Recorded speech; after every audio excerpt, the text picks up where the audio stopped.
Greetings, everyone.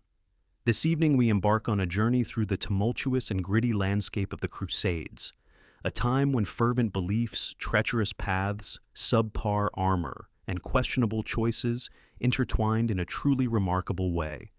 In a time when knights donned their armor, peasants toiled in the fields, and even the humble donkey owner felt the weight of the world, the Crusades loomed large, threatening to turn your week upside down and perhaps even shorten your days. Before you settle in, I invite you to take a moment to show your appreciation for the journey we're on together by liking the video and subscribing, but only if it resonates with you and brings you joy. I'd love to hear from you in the comments. Share where you're joining us from and what time it is in your corner of the world. It's truly captivating to witness the diverse souls coming together from every corner of the globe. Now, let us lower the lights, perhaps activate a fan to create a gentle background hum, and prepare to embark on tonight's adventure together. So, you've listened to a tale unfold, a fervent and impassioned address echoing through the air as a robed figure passionately proclaims the weight of sin, the promise of salvation, and the notion that Jerusalem's fate intertwines with us all. There's a bit of uncertainty about the location of Jerusalem, in a land that lies to the east of France, to the south of your pig farm. You acquiesce with a nod. It has been proclaimed by the Pope that those who embark on the crusade shall be granted complete absolution of their sins.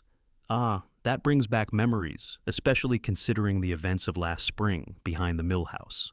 Quite the tale, isn't it? It seems you believed your actions went unnoticed, yet it turns out there's a record of everything. Let's face it, there's a sense of monotony lingering in the air. For 14 years, you have tilled the same soil, nurturing it with care and dedication. Your meals are a humble collection of barley onions and the remnants of whatever managed to stay in the stew pot. When the whispers of eternal glory dance in the air, it certainly feels more appealing than the thought of milking goats in the relentless rain once more. And thus, you take the first step forward, or perhaps you find yourself drawn into a lively tavern discussion that spirals into a solemn vow after 3 tankards of lackluster ale and a fleeting feeling of invulnerability. As dawn breaks, you find yourself in a haze, a throbbing head, and a wooden cross clutched in your hand, alongside a pair of boots that clearly do not belong to you. Yet a sense of pride swells within you. At this moment, you have taken on the mantle of a crusader. With a patch stitched onto your tunic, a priest's blessing gracing your journey, and a hazy vision of a grand finale where gold and gratitude rain down upon you, your adventure begins. You find yourself without any military training whatsoever, without a map. What of your armor? There are none to be found. You were advised to gather your essentials, so here you stand, equipped with a kitchen knife, a frying pan, and the remnants of your dignity. Gerald, the neighbor, arrived with a rake in hand and a demeanor that could cut through steel. You announce to your family that you are departing in the name of the divine. They inquire whether divine providence will nourish you on your journey. A chuckle escapes your lips. It was unnecessary for you to do that, for you have joined the ranks of a chaotic and haphazard journey, one that stands as a testament to the unpredictable nature of collective human endeavors. You're embarking on an epic journey, traversing countless miles without the comforts of logistics or a dependable supply line fueled more by unwavering faith than by practical wisdom. And you have yet to embark on your journey beyond the familiar embrace of your village. But really, what could possibly go awry? Before you take your first step beyond the familiar borders of your village, a figure approaches offering you a chainmail shirt that carries the unmistakable scent of defeat. Armor was promised to you. Valiant, radiant, gallant. What you receive is a well-worn iron sweater marked by rust stains, sweat stains, and a faint aroma of unfulfilled dreams. It bears a weight that is palpable. This feels a tad cumbersome and weighty. We're engaged in conversation. This is a substantial blacksmith shop you can wear. Slipping it on is akin to being embraced by a heavy brooding weight. A helmet has also found its way to you. With a shape that tapers and bears the marks of wear, it seems crafted by a hand that held a disdain for necks. Inside, there's nothing but the chill of metal, accompanied by the subtle feeling of your skull being tenderly simmered. For your legs, you receive the warmth of wool. Only wool. Armored greaves are a rarity reserved for those who possess great wealth or have been touched by fortune's hand. You are not one of those. You fold your legs together, a sorrowful gift to the world, wishing they might soak up the agony from the countless stones that await your next steps. What about the footwear? Should you anticipate tales of leather boots and grand heroics, prepare for a different narrative. Upon your feet rest the tattered turn shoes, soft leather slippers that offer little defense against the muck, much less the harsh realities of the battlefield. In just the first mile, a blister is contemplating the idea of starting its own congregation. In addition, the surcoat of vibrant fabric draped over your armor to signify your allegiance is a brilliant shade of white, or perhaps it once was. Now, it has taken on a hue of vague beige, adorned with enigmatic spots, and it flutters like a damp flag with each step you take. It showcases a red cross applied in a rush by an individual who also tends to the sharpening of pigs. The army lacks a sense of unity and coherence. A lone figure stands clad in gleaming mail. One among us dons a pot upon his head. Once more, Gerald stands bare-chested, wielding a wooden shield that he meticulously crafted with his own hands. It proclaims, "Jesus observed this," in a rather clumsy form of Latin. As you attempt to fasten your belt, a twist of fate leads you to pull it too snugly, leaving you on the brink of consciousness, teetering on the edge of a dizzying abyss. The sword you wield, if fortune smiled upon you to lend it, is a weary blade lacking sharpness and grace, as if it harbors a grudge against its bearer. Yet, deep down, you reassure yourself, I resemble a valiant knight. It simply isn't the case. You resemble a timid turnip encased in a shell of steel and hope. Alas, the hour has passed. You stand ready, attire in place, yet a sense of unpreparedness lingers in the air. It is time to take our steps forward. The trumpets resound with a clarion call. Or perhaps it's merely a fellow raising his voice. Regardless of the circumstances, the journey is advancing. And thus, you are as well, with great deliberation, in a manner that evokes a sense of unease. This is not a grand and noble cavalry charge. Behold a weary procession winding through Europe, a tapestry of thousands each, bearing the weight of confusion and hunger. Carts creak under the strain, goats bleat, children wail, and amidst it all, one determined soul insists on hauling a piano along this arduous journey. In a world where every hand holds a weapon, not all are crafted for the chaos of battle. A solitary figure strides forward, pitchfork in hand, embodying determination and purpose. One has fastened a hammer to a broomstick, proclaiming it to be the divine toothpick. As you step beyond the familiar borders of the village, an unseen weight settles upon your shoulders, as if a dark spell has been cast upon you. The chainmail presses uncomfortably against your neck.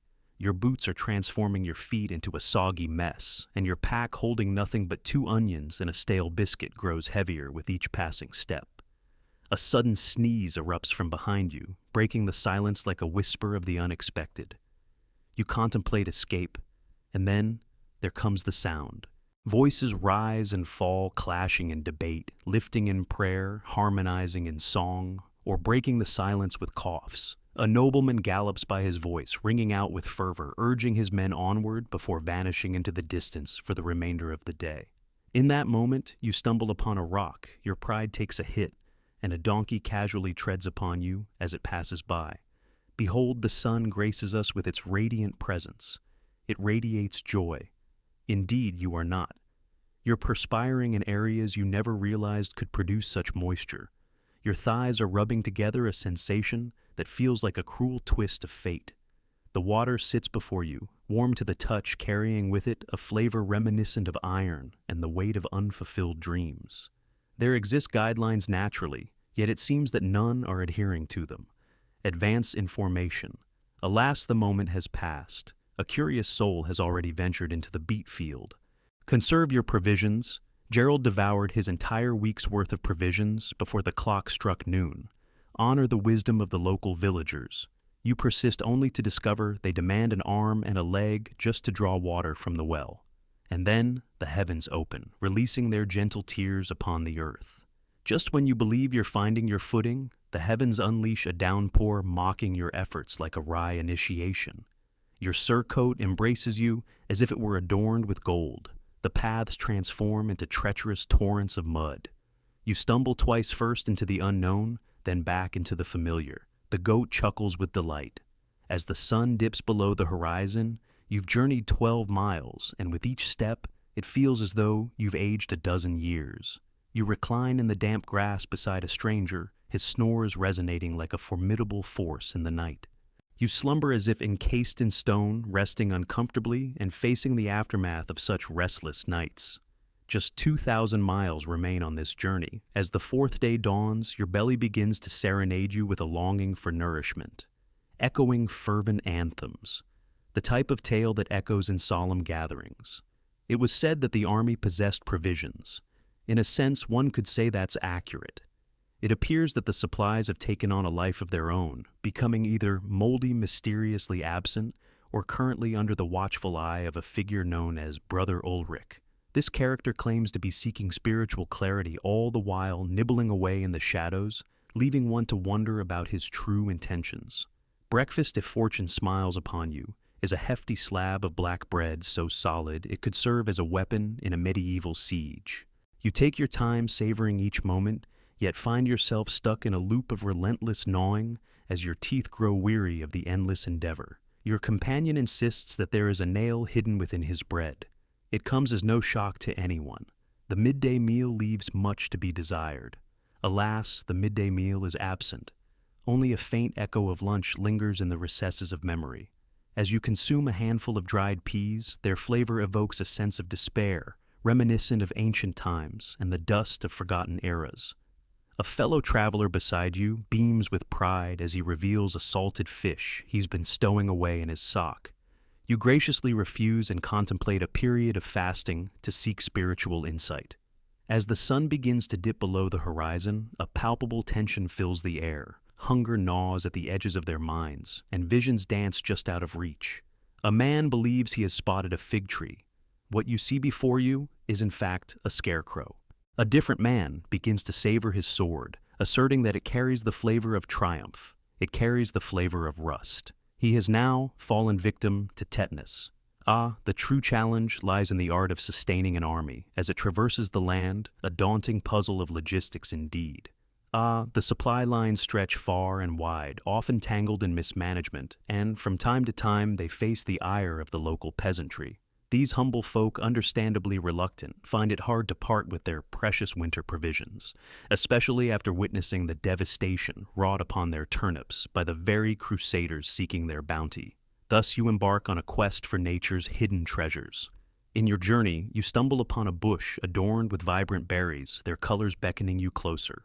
Gerald assures that all is well. Gerald, in a moment of whimsy, once indulged in a candle, reminding us all that life is full of unexpected choices. They are far from fine.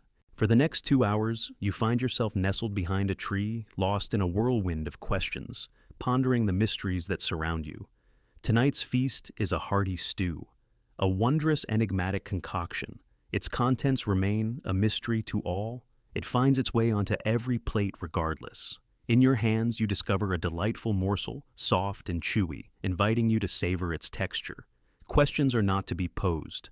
A voice rises asserting that it is indeed rabbit. Another voice chimes in, speaking of boot leather. Each possibility holds its own merit. As the sun dips below the horizon, you find yourself satisfied and content, not of nourishment, but of sorrow. In your dreams, you envision bread that yields to your touch and cheese that boasts a vibrant hue free from any unintended shades of green. It's only day 4, yet the longing for your mother's onion soup has never felt so profound. At this juncture in the tale, it is now certain. Your scent is a curious blend of damp metal, lingering remorse, and an unsettling hint of something you wish to believe isn't moldy. Hygiene. Once a cherished aspiration has now faded into a distant recollection, much like the comfort of clean socks or the essence of personal boundaries. It has been more than a week since you last indulged in the refreshing embrace of water. No one else has either. It is evident for the whole crusading force has begun to cultivate what historians refer to as a potent collective scent. Behold a grand assembly of individuals, each a vibrant wheel of perspiration dust and the unmistakable essence of a bygone era's scent. Alas, the soap is nowhere to be found. Should anyone assert they possess soap, they are either deceiving themselves or have fashioned it from tallow, lost in their own illusions. Water does make an appearance now and then, but it's primarily saved for quenching thirst or dousing fresh wounds amidst cries of agony, using it to cleanse your body. Ah, that privilege belongs to the elite, those fortunate souls who tread lightly free from the burdens of toil and the marks it leaves behind. Your garments, once adorned with a bold red cross, now tell a tale of chaos and struggle woven into their very fibers. Your undergarments have become one with your skin in certain places. Your boots are soaked perhaps with a mind of their own, and undeniably furious. Ah, the tiny intruders that can cause quite a stir. A tale of unwelcome guests indeed. Ah, indeed they have taken up residence. Go ahead and give them names. You attempt to engage in a dialogue with them. Victory is theirs. A knight believes that his helmet is possessed by a restless spirit. It's merely a gathering of head lice celebrating together. As the night falls, a familiar sensation begins to creep in, an unsettling itch that stirs restlessly beneath the surface. All due, it transforms into the unspoken cadence of the journey. Tap, tap, rustle, sigh. A fleeting thought dances through your mind, envisioning the refreshing embrace of a river's waters for a bath. As you draw near the water's edge, a chill runs through you. The murky depths are not only frigid, but also tainted. There, amidst the gloom, a figure is hunched over tears, mingling with the grime of their undergarments. You acknowledge with a nod and gracefully turn to leave. What about the functions of the body? In this place, the absence of latrines is palpable. You venture into the hidden corners, slipping behind bushes beneath wagons, or wherever the essence of dignity quietly surrenders. Secrecy. Not in the slightest. Now you possess unforgettable tales of eye contact shared with strangers. There exists a mysterious figure, his name lost to the winds of time, who effortlessly navigates the world while maintaining an unblemished existence. His armor shines with a radiant brilliance. His visage is unclouded. His scent is reminiscent of lavender blooms. He is either a wondrous marvel or a figment of the imagination. Regardless of the circumstances, your feelings toward him are filled with profound disdain. In the realm of dreams, visions of soap dance before your eyes, bathtubs beckon with their inviting embrace, and the sensation of dry feet whispers sweetly in your mind.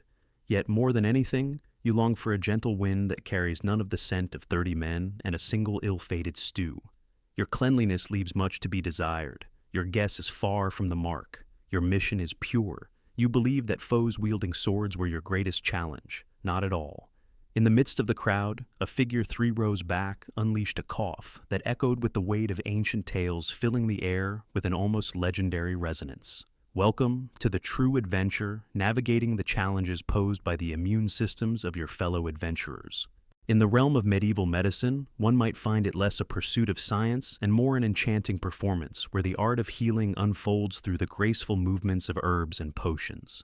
Should you find yourself under the weather, there are 3 paths of healing that await you. Whispers of hope, the crimson flow, or the age-old advice to simply push through.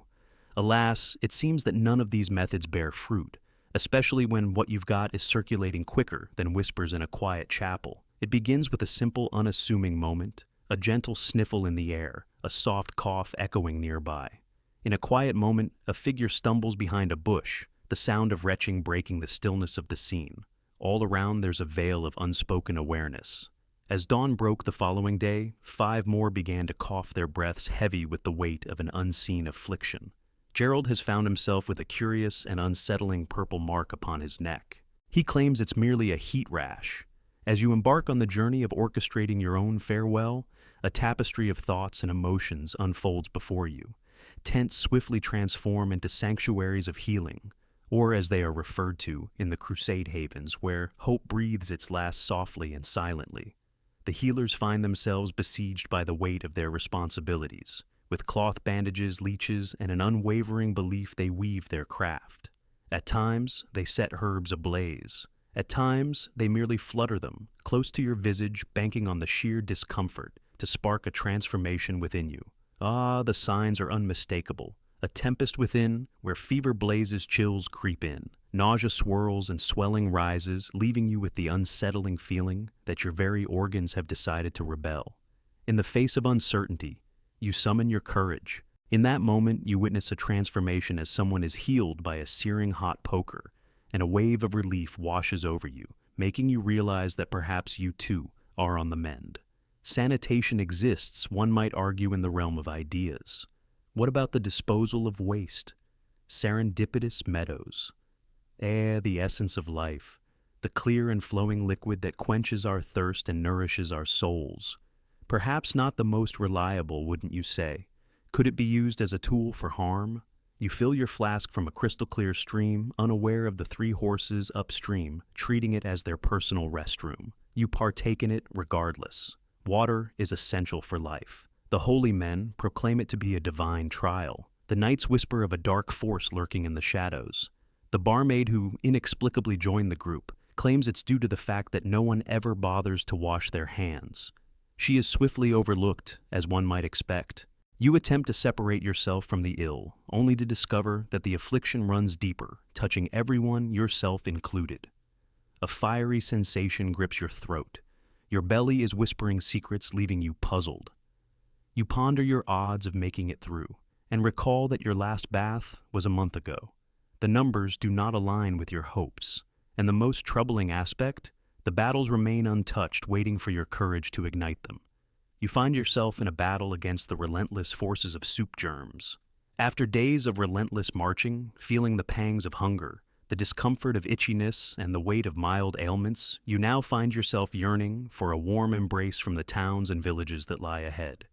Prepare yourself, for understanding may elude you. The townsfolk are not exactly overjoyed. Indeed, they gaze upon your valiant band, much like a shepherd regards wolves cloaked in crosses. There's an air of doubt lingering in the shadows, filled with anticipation, prepared to conceal the animals. From their perspective, you are a whirlwind of chaos, a multitude of unkempt souls, their voices rising in a cacophony of fractured Latin, trampling the fields, pilfering anything not secured, and belting out battle songs under the moonlight like off-key spirits of chaos. You do not stand as a sacred legion. You are a procession of misfortune, a harbinger of chaos. As you arrive at a quaint town, your heart swells with the hope of bartering for some much-needed sustenance. The villagers stand resolute, closing the gates with determination. From the heights of the tower, the local bishop gazes out his hand, rising to make the sign of the cross. Upon you, a solitary monk presents a humble cabbage, urging you to depart with haste. Obstacles in communication can be quite challenging. In a moment of thirst, you reach out for water, but your words take an unexpected turn, leading you to inadvertently request another's beloved partner. In your earnest endeavor to convey the significance of your sacred quest, you find yourself unexpectedly kneeling before a goat, offering a proposal that leaves you both bewildered. The goat shows no interest. The negotiations unravel swiftly. Upon entering a settlement, one often encounters a tapestry of price hikes, curious gazes, and the subtle sting of veiled remarks about one's scent. You procure bread that's seen more seasons than your footwear, and ale that could easily serve as a coat of varnish. A kind soul shares the path that leads to Jerusalem. For 2 days you trail behind them, only to discover they were merely guiding you to the next village. What if you find yourself in uncharted lands? But the tale unfolds further. The locals harbor a deep-seated disdain for you. They are eager to see you leave. They remain indifferent to your sacred endorsements or your crafted banner. All they yearn for are their goats, their fields, and a return to the tranquility they once knew. In light of the recent incursions by other so-called crusaders, who claim to be merely passing through the atmosphere of trust, has reached an unprecedented low. In a quaint little town, a mischievous child hurls a turnip straight at your head. Behold, the precision of this projectile is unmatched, a true marvel of accuracy that stands out in all you've witnessed this week. You arrived in search of redemption. They perceive you as a financially challenged, weapon-laden traveler who struggles with personal space.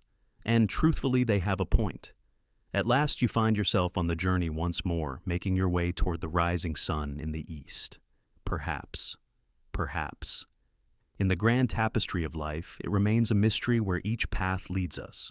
In a land where the stars are your only guide, there are no GPS devices to lead you, nor road signs pointing the way to Jerusalem. Your companions, lost in their own thoughts, believe the Holy Land lies just beyond Constantinople, a place they too struggle to locate. A map lies in the hands of your commander, in a way.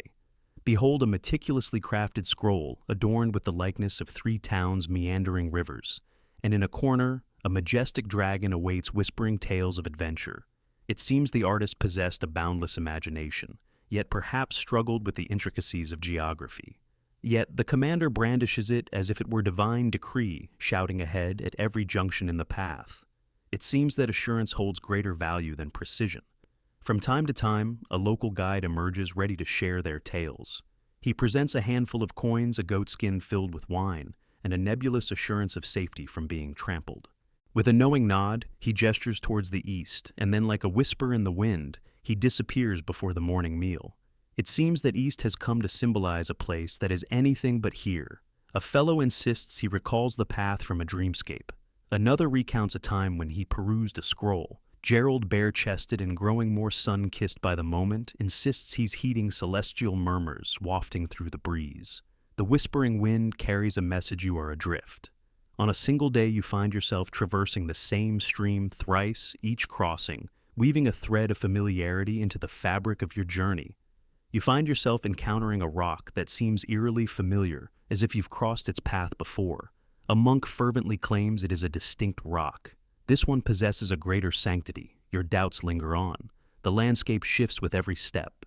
In the heart of the forest where shadows dance and whispers linger, lies a mysterious swamp, its depths shrouded in secrets. Beyond, the mountains rise majestically, their peaks touching the sky, holding stories of ancient times within their rugged embrace. There exists a stretch of road so steep that your boots find themselves gliding rather than firmly planting with each step. Half the army now shuffles sideways, resembling bewildered crabs in a dance of uncertainty. The mood is somber. The feet rest at a lower position. And then, in a twist of fate, a voice breaks the silence with the most dreadful words one could ever hear. It seems we've ventured down an unexpected path.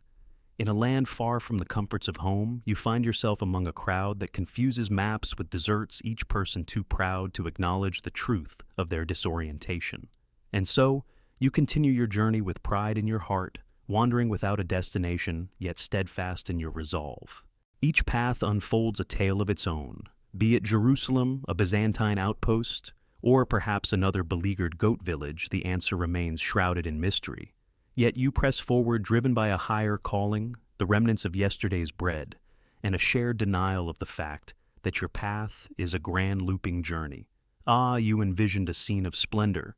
You envisioned banners, fluttering swords striking with rhythmic grace, and your foes collapsing in beautifully orchestrated cascades like a bard's grand tale. What you truly receive is grit upon your tongue, clamor within your spirit, and a profoundly disquieting understanding that indeed no one, absolutely no one, has a clue what they're doing. What captures your attention immediately is the cacophony of screams, not solely from the adversary.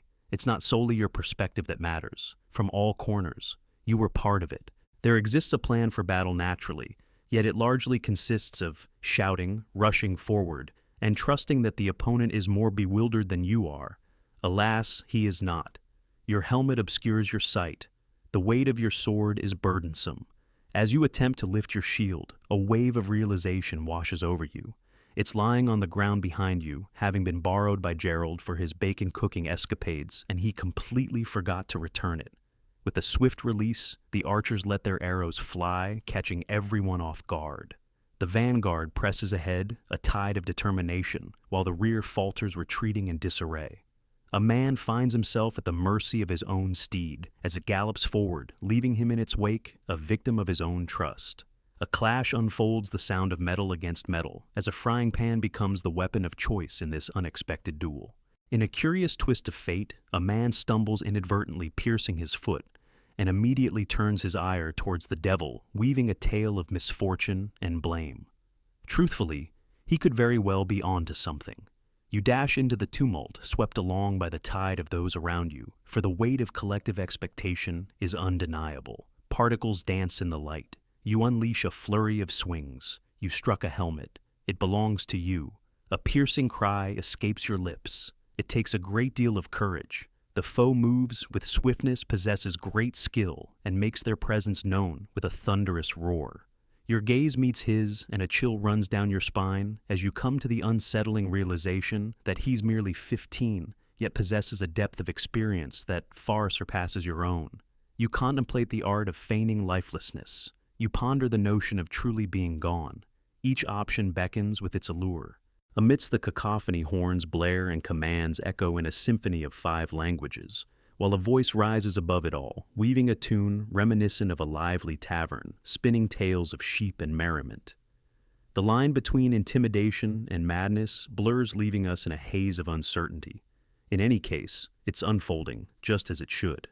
Eventually, after what feels like an eternity, the clamor begins to fade away. The survivors inch away breathless and battered, their scent a mix of stale broth and regrettable decisions. In some way, you belong to that world. It seems there's a crimson trail marking your ankle. It slips away from your mind, a fleeting whisper of a moment lost in time. Gerald possesses your helmet at this moment. He has transformed it into a vessel for soup. But was it not a sight to behold? Not quite. Yet here you stand alive amidst the Crusades, a feat that many can only dream of as they chase the elusive notion of victory. The climate in the Holy Land, or rather the arduous journey leading to it, is far from welcoming. It's more like a fleeting shadow, barely brushing past, leaving no mark or memory behind. Before you stands a formidable enemy commander, one whose timing eclipses that of your entire army. In one fleeting instant, the heat envelops you, the sort of heat that transforms your chainmail into a cast-iron oven, as if crafted by the very hands of the devil himself. Your clothes cling to your skin, your armor feels heavy, and your very essence is drenched in the struggle. The warmth of your leather boots embraces your skin, creating a vivid sensation. Once a valiant knight spoke of a wondrous sight, a shimmering mirage of a tavern beckoning from the horizon. You trust his words. You witnessed it as well. Soft tears flow between you, a silent exchange of emotions. Then, just when you've come to terms with your destiny as a roast pilgrim, the skies begin to change.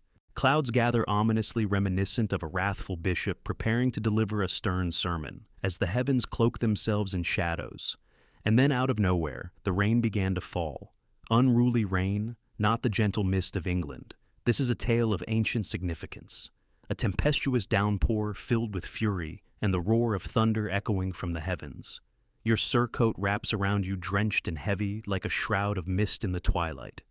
With each step, your feet make a squelching sound, reminiscent of a duck weighed down by regret. In an instant, your shelter crumbles around you. As you seek refuge beneath the sprawling branches of a tree, you discover it is the favored retreat of 3 drenched goats alongside a man who has surrendered to the elements, now murmuring psalms to his knees. The paths give way to a thick, clinging mire. Twice you falter. Gerald stumbles thrice. Once I found myself unceremoniously plunged into a cow patty. You remain silent, devoid of laughter, in a voice that resonates. Yet your spirit finds a way to laugh softly. And the chill of the air. The chill in the air. As the sun bids farewell, the desert transforms, shifting its demeanor like a tipsy nobleman reveling at a grand banquet. One moment, you're drenched in the heat of the moment, and the next, you're trembling like a bewitched tambourine. Your fingers cease their dance. Your sword has transformed into a breathtaking ice sculpture. Your nose embarks on a daring adventure, leaving the comfort of your face to join a new legion. A flicker of thought dances in your mind, contemplating the warmth of a fire to be built. Your efforts have not succeeded, time and again. The only thing more parched than the timber is your spirit. But you see, the weather has a way of shaping us, doesn't it? Regrettably, one's fortitude does little to shield against the chill of pneumonia when one finds themselves attempting to remove mud from their own eyebrow with a fractured spoon. Welcome to the journey of crusading. Your struggle transcends mere belief. You're battling against the very essence of the air around you, and the ambiance is triumphing. You arrive to confront the unbeliever, and that, my friend, was the entirety of the tale. A classic clash of light and darkness unfolds, believer and non-believer, a singular noble quest for righteousness. But now, an uncomfortable truth has dawned upon you. Many among your ranks struggle to find common ground on even the simplest of matters, like which sacred calendar to follow, much less the intricate web of divine animosities. Hailing from the lands of Western Europe, where the echoes of Latin resonate, you find yourself under the guidance of the Roman Pope, with a hint of an earthy aroma lingering in the air. And now you find yourself amidst Byzantines who converse in Greek, perform their crosses in a unique manner, and regard you with the cautious curiosity of a wary feline. They are meant to stand by your side. In this unfolding tale, the city gates have been firmly shut, leaving you to linger in the shadows beyond, with grace and respect, with skilled marksmen. The priest accompanying your group proclaims that the Eastern Church is steeped in heresy. The Byzantine bishop proclaims you to be a goat herder, lacking in letters one, who bathes infrequently and indulges in sin far too often. You exchange knowing nods, feigning civility all the while, whispering veiled threats steeped in a spiritual undertone. Ah, but let us not forget the inhabitants of this place: Christian Arabs, Armenian Christians, Syriac Christians.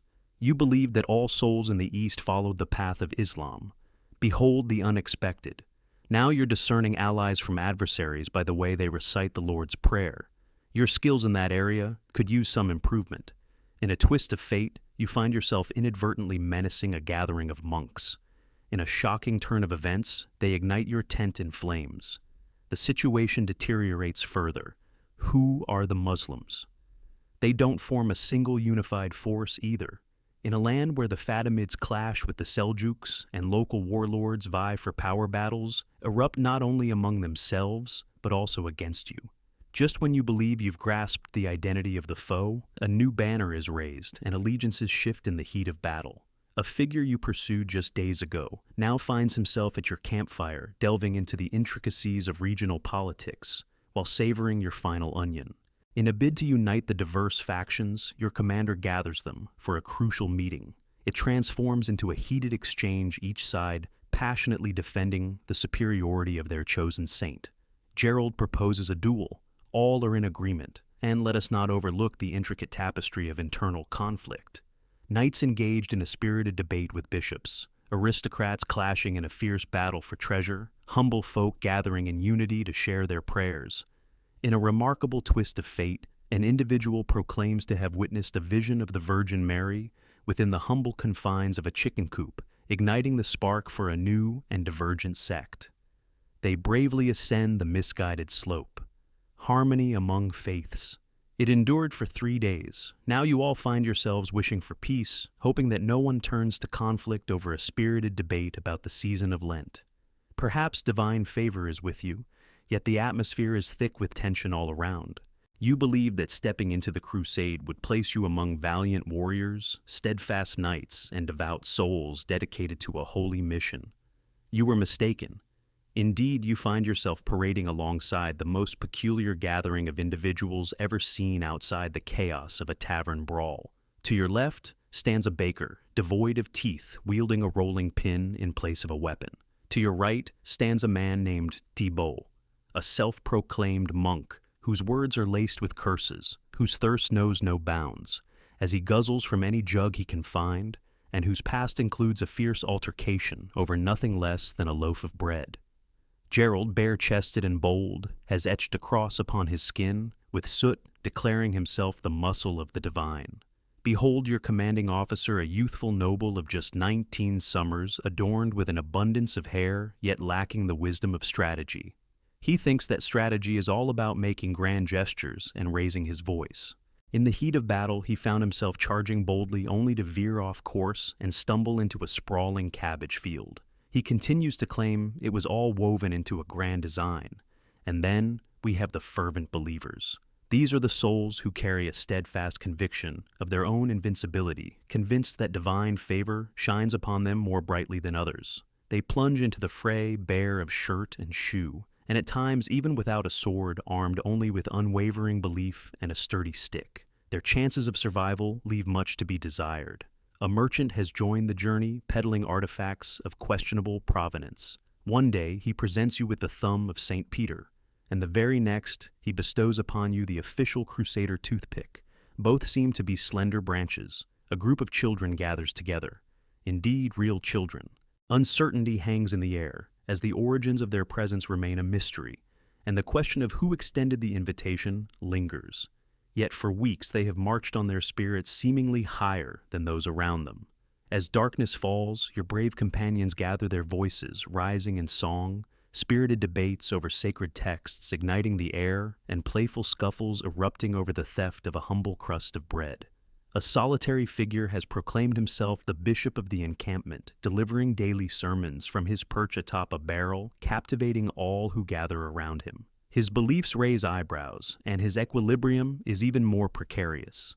What binds this motley crew together is a shared burden of hardship, and a nebulous, ever more perplexing aspiration to reach a sacred destination without succumbing to the perils along the way.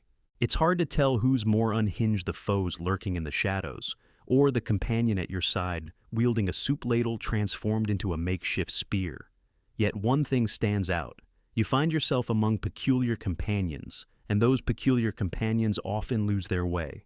United as one, at long last you find yourself at the threshold of your destination, or at least a city that bears the weight of significance beckoning you to make your bold entrance. There stand formidable walls, towering and robust, concealing within them souls who unmistakably wish for your absence.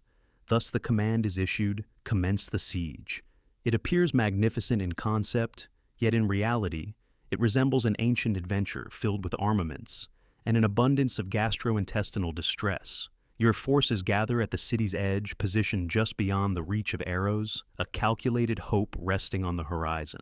They prepare for an uncertain wait, one that could stretch into days, weeks, or perhaps the entirety of their existence. The strategy is to endure, yet you seem to have overlooked the essentials: food, sanitation, siege engines, or anything of real value. In a moment of ambition, a figure sets out to construct a catapult, only to witness it crumble before their very eyes. From the heart of a tree with 4 sturdy ropes and an abundance of fervor, a battering ram is born.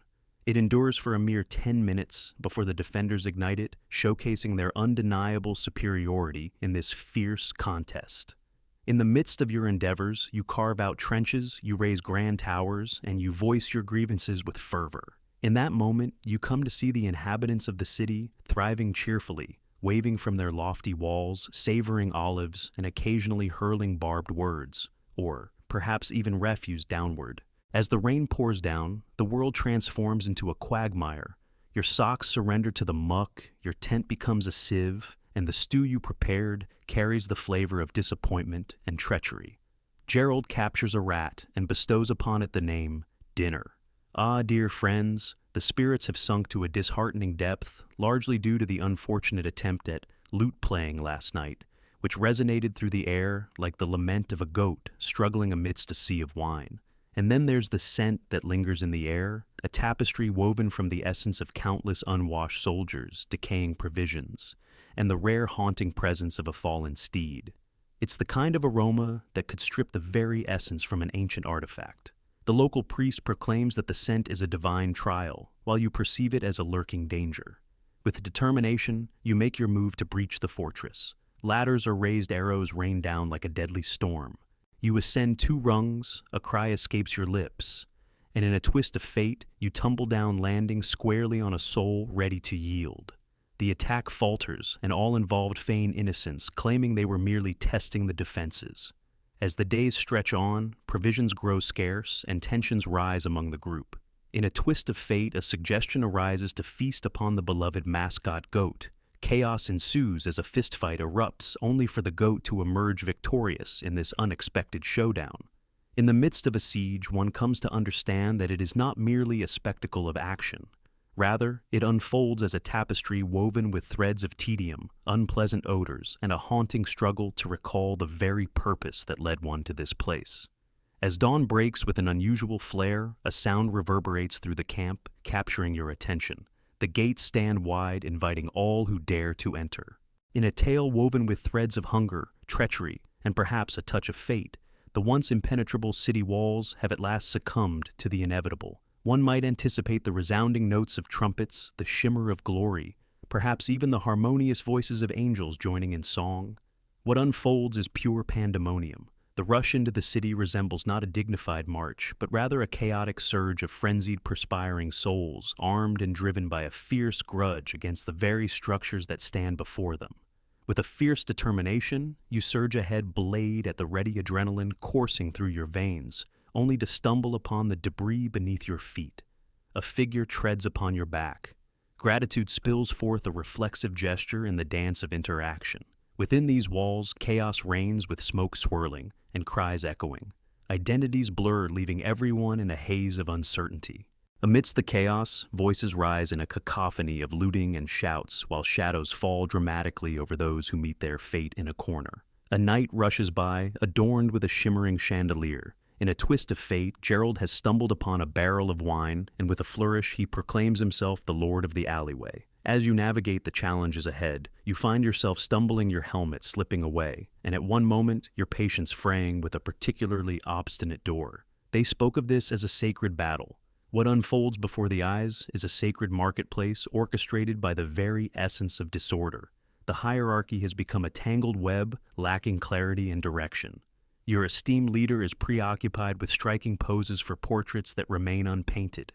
The priests raise their voices in fervent cries of Deus Vult, hastily tucking relics into the folds of their robes. A man claims to have laid eyes upon the Holy Grail. Behold a humble soup bowl marked by a gentle dent, telling tales of meals shared and moments savored. As the dust begins to settle and the city lies in a state of disarray, still smoldering and largely stripped of its treasures, you find yourself amidst the rubble pondering the question, was this truly the plan all along? In your hands a relic emerges from the shadows of time. Ah, you believe it to be a toe bone, do you? It might possess a sacred quality. It might just be a chicken. Regardless of the circumstances, it shall find its place within your bag.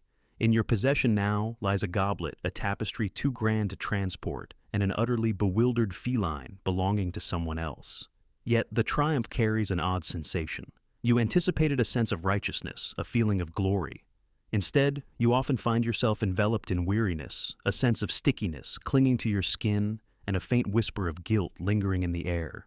In a scene thick with sorrow, you find yourself amidst weeping souls and shattered thresholds, grappling with the haunting question of whether this moment is one of redemption or mere theft. The boundary has faded away. A priest gently places his hand on your shoulder and whispers, "God is pleased." You nod, yet uncertainty lingers in your mind. You arrived in search of paradise. Amidst the swirling ash and cacophony of noise, there stands Gerald, heaving over a relic of the past.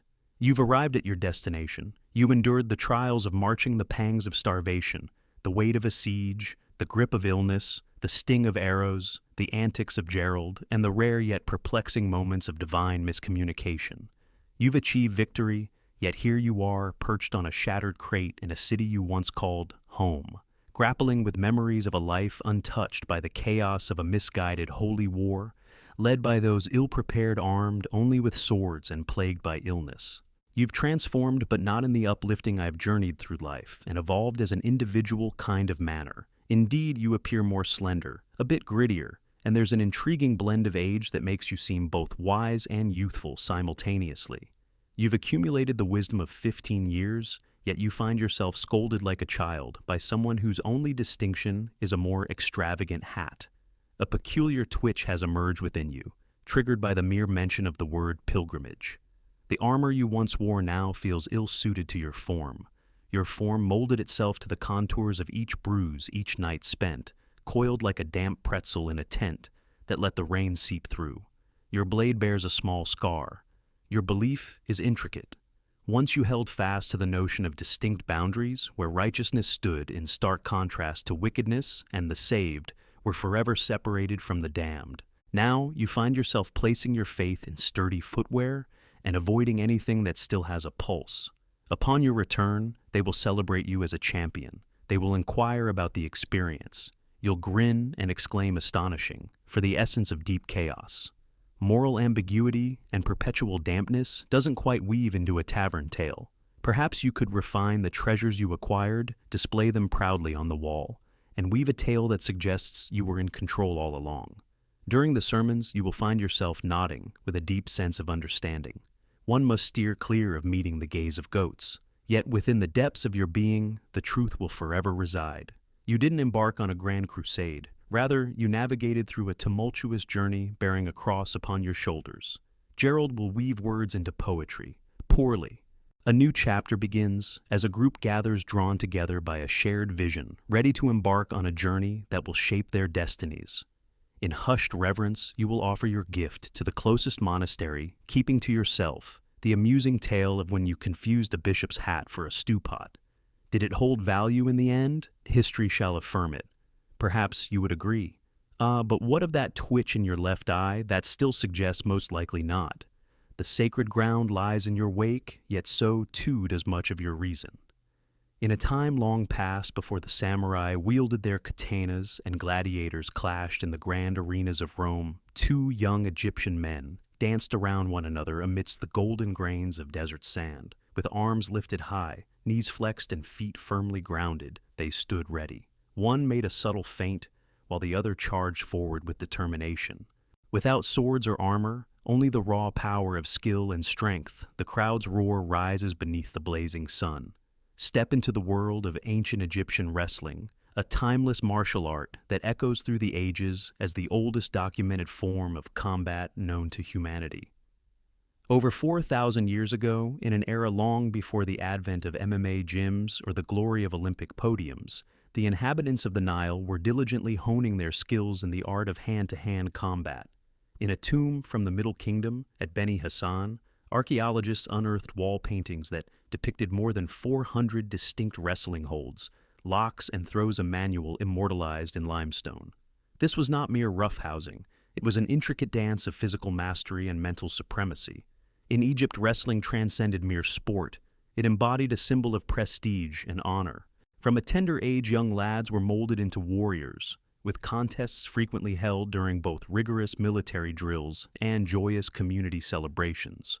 Warriors fought to maintain their edge, aristocrats vied to display their strength, and even the pharaohs were said to engage in contests of might, not for survival, but as a testament to their celestial vigor.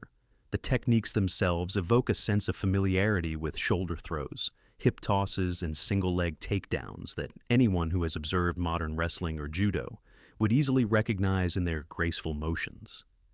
This was not merely a lost hobby. It was a refined legacy, a cornerstone for the martial arts that would follow. In contrast to the later combat styles that intertwined weaponry and philosophy, Egyptian wrestling stood alone, a testament to the raw power of the human form, meticulously crafted to conquer another. Yet there was a deeper essence woven into its fabric. Ancient texts and temple carvings whisper of a connection to the divine, revealing that wrestling was intertwined with the gods, especially Horus, who engaged in a celestial battle against the forces of Set. Each wrestling match unfolded like a vivid tale, embodying the eternal struggle between order and chaos, discipline and untamed spirit. These matches transcended mere physical contests. They were rituals, fierce yet graceful manifestations of cosmic balance. Through them, Egypt emerged as the unexpected cradle of organized martial tradition. In an age long past before the tranquil hum of monks or the fierce shouts of warriors filled the air, the Egyptians engaged in their silent struggles, battling upon the sands, driven by a profound sense of honor. This was a time that would forever alter the course of history. In the arena of ancient times, while Egyptian wrestlers battled to uphold their dignity, Roman gladiators clashed in a desperate struggle for their very lives. In a grand stone coliseum, the air thrummed with the roars of tens of thousands, a stage far removed from a mere sandy courtyard. Here, every triumphant gladiator was backed by a force more formidable, the ludus Rome's fierce training ground, where the art of combat intertwined with the precision of military engineering. In the eyes of the Romans, violence transcended mere entertainment. It was a grand tapestry woven with threads of art, politics, and the very essence of power. Gladiators were far from mere brutes. They were meticulously honed, classified, and shaped like finely tuned instruments of war. Each one mastered a unique fighting style, equipped with a specific arsenal of techniques tailored to their gear and role in the arena. With a swift grace, the retiarius danced into battle, wielding a net and trident, relying on agility and the art of entrapment. With a short sword in one hand and a heavy shield in the other, the secutor was a formidable force designed for the relentless pursuit and overwhelming defeat of its foes. Each step was deliberate, every flaw laid bare. At the heart of this system stood the Lannister formidable combat instructors who governed the Ludi with an iron fist, reminiscent of contemporary fight camps, yet far more unforgiving. In a world where valor and survival intertwined, Gladiators, often bound by chains of servitude or captured in the throes of conflict, faced grueling trials. They engaged in relentless training, honing their might through strength drills, sparring matches, and fierce mock battles, wielding wooden weapons. Their forms were shaped into instruments of conflict, destined not for the open fields of battle, but for the crimson-stained sands of the arena. And let there be no doubt, this was the essence of martial arts. Behold the gladius, the very sword that gave rise to the name gladiator, a remarkable short-thrusting weapon honed and refined over centuries of Roman military ingenuity. Gladiators learned the art of combat through meticulous training in angles of attack footwork and the mastery of distance control. They discovered the art of interpreting an opponent's breath, mastering the craft of feinting and striking, at the most unexpected moments captivating the audience with their skill. The aim was not merely to end lives, but to captivate and enthrall. Yet amidst the shadows there were glimmers of kindness. In the annals of history, certain gladiators have transcended their brutal origins to become legends. Among them is Spartacus, a former soldier who transformed into a fierce rebel leader. His daring escape from the ludus at Capua set the stage for a monumental challenge to the very foundations of the Roman Republic. Some achieved their liberation through triumph, rising to fame and becoming the icons of their era, revered like athletes and envied for their remarkable talents. The martial training of the Romans was a relentless journey, yet it followed a precise and methodical path. It took everything from men, only to forge them anew as warriors, their very existence hinging on their disciplined technique and endurance. It transcended mere competition. It was a grand display. In every arena, the echoes of a timeless struggle resonated, where the legacy of martial tradition was etched in sweat, sand, and blood. In a time long past, before the world was captivated by the grace of kung fu or the competitive spirit of judo, graced the Olympic stage, there existed a secret martial tradition flourishing in the verdant southern realms of India. It was called Kalaripayattu, and it transcended the realm of mere martial arts. It was a revered ritual, a dance of the brave, and a vibrant performance woven through the ages. Kalaripayattu, revered as the origin of all martial arts, boasts a history that stretches back more than 3,000 years. Tales intertwine its beginnings with the legendary sage Parashurama, a warrior saint believed to have shaped Kerala from the depths of the ocean. Yet beyond the legends, it stands as one of the most ancient combat systems, and one could say it possesses a remarkable grace. In a world where Roman training celebrated sheer strength, Kalaripayattu danced to the rhythm of elegance, fluidity, and a deep connection to the spirit. In the heart of the Kalari, a sunken dirt pit emerged, a sacred space where the art of combat intertwined with the essence of devotion, serving as both dojo and temple. In this enchanting space, students shed their shoes and embraced the wild, discovering the graceful movements of creatures around them. The posture of the horse, the bound of the lion, the strike of the snake, each movement intertwined with the essence of breath, the flow of energy, and the pulse of rhythm. Before they ever laid hands on a weapon, students dedicated years to honing their body control, perfecting kicks and palm strikes with precision and grace. Then arrived the weapons, bringing with them a haunting allure. Behold the urumi, a mesmerizing whipsword that gracefully coils around the body, standing as one of the most formidable and intriguing weapons in the ancient art of Kalaripayattu. It carries a lyrical essence. With a single misstep, the bearer could find themselves in grave peril. To truly excel, one must embrace unwavering concentration, have faith in the rhythm of the breath, and dedicate countless years to rigorous practice. Yet the true essence of Kalaripayattu lay not merely in its impressive arsenal, it was a way of thinking. Warriors were schooled in the ancient art of Ayurveda, the revered system of healing to mend their wounds.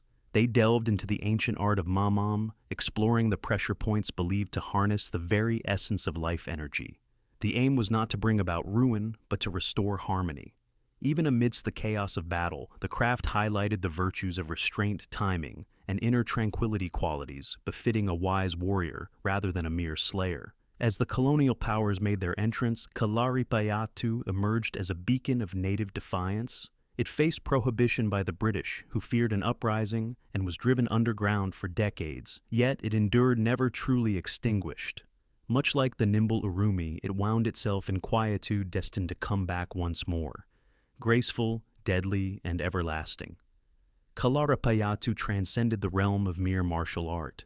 It was a vibrant philosophy, a graceful waltz with mortality, a celebration of existence. Imagine, if you will, a serene temple shrouded in mist, perched high in the majestic mountains of Henan, China. A serene monk, his head gleaming like polished stone, sits in tranquil meditation, enveloped by the soft glow of flickering candles. With a deep breath, he bursts into action, fists slicing through the air, his body flowing with each powerful strike. In the realm of Shaolin, Kung Fu, martial arts transcends mere combat, evolving into a sacred journey where each strike and movement transforms into a heartfelt expression of devotion. In the 5th century CE, a remarkable journey began when the Indian monk Bodhidharma set foot in the Shaolin temple, laying the foundation for what would become the legendary Shaolin martial arts. Once upon a time, it was said that he encountered monks who were frail, struggling to withstand the lengthy hours of meditation. He guided them through a captivating series of exercises, blending the ancient art of Qigong with the principles of self-defense, which ultimately blossomed into the very essence of Shaolin Kung Fu. Yet this journey transcended the mere act of sculpting one's physique. At Shaolin, each movement carried a meaning and a deeper wisdom. The body and mind danced in harmony. A punch transcended mere impact. It became a vivid manifestation of one's true essence. A barrier wasn't an obstacle, but a change in direction. Zen Buddhism embraced the idea of letting go even amidst the chaos of battle. Engaging in a battle with anger meant accepting defeat. True mastery lay in the triumph over one's own inner battles.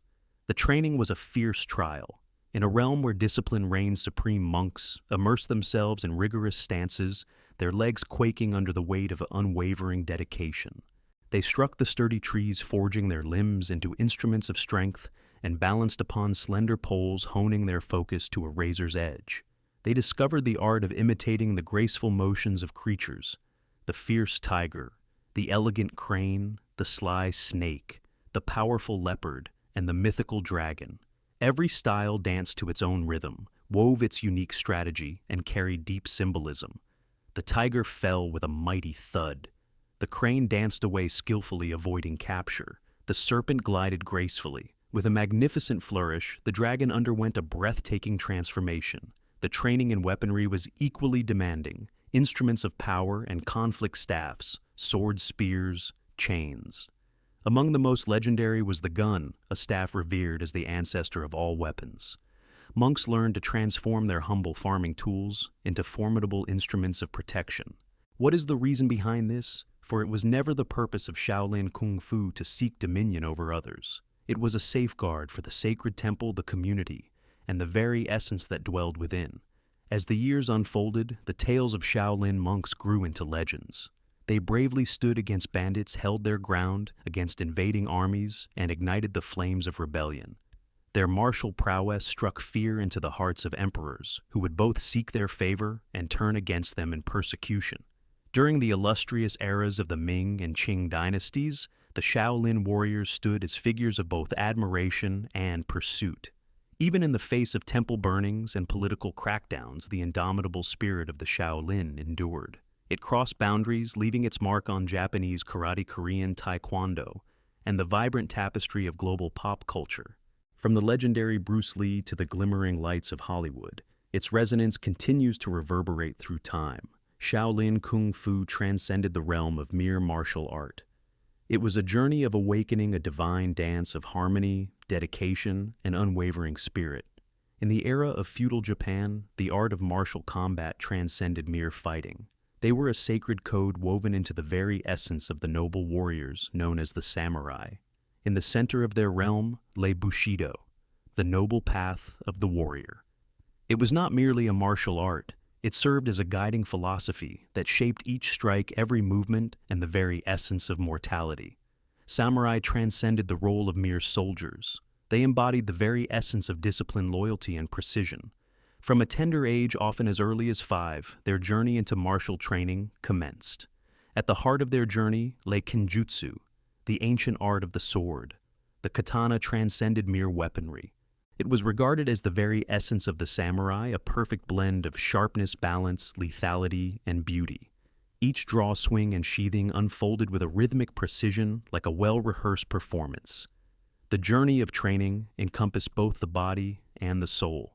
In addition to kinjutsu, the samurai delved into jujutsu, mastering grappling techniques for those moments when their weapons were lost, and kyujutsu, the noble art of archery.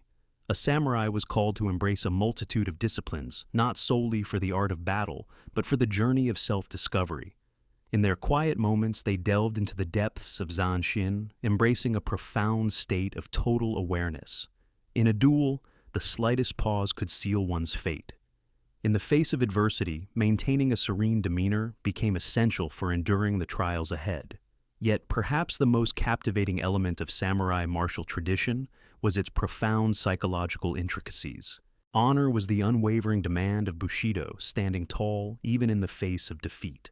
A warrior learned to welcome death as an integral part of existence, to face it without fear and to greet it with dignity. In the face of dishonor, a samurai would often choose the path of seppuku, a solemn act of ritual suicide to restore their lost dignity.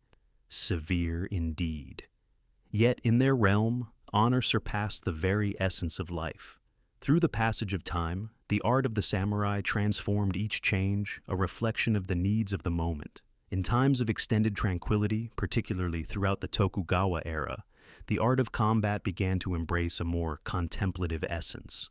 In the realm of swordsmanship, the focus was on cultivating mental clarity, perfecting posture, and embodying a commanding presence rather than relying solely on raw strength. The finest artisans, such as Miyamoto Musashi, crafted writings that intertwined the art of combat with the essence of Zen philosophy.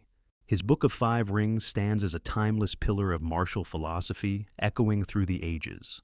As the sands of time slipped through the hourglass, the era of the samurai gradually dimmed, yet their martial legacies endured, transforming into contemporary practices like kendo and aikido, while also leaving an indelible mark on the ethical landscape of Japanese business.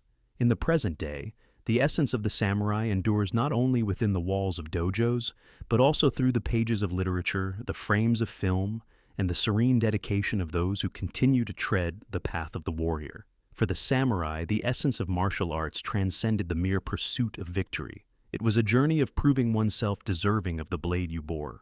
When one envisions martial arts, the mind often wanders to the distant lands of Asia or the ancient streets of Rome. Yet throughout the expansive and varied African continent, age-old warrior traditions thrived in tense, intricate, and often neglected by the annals of mainstream history. From the vibrant stick-fighting traditions of Ethiopia to the rhythmic Nguni spear dances of southern Africa, these combat arts emerged not from the pages of textbooks, but from the rich tapestry of lived experiences, the instinct for survival, and profound cultural heritage.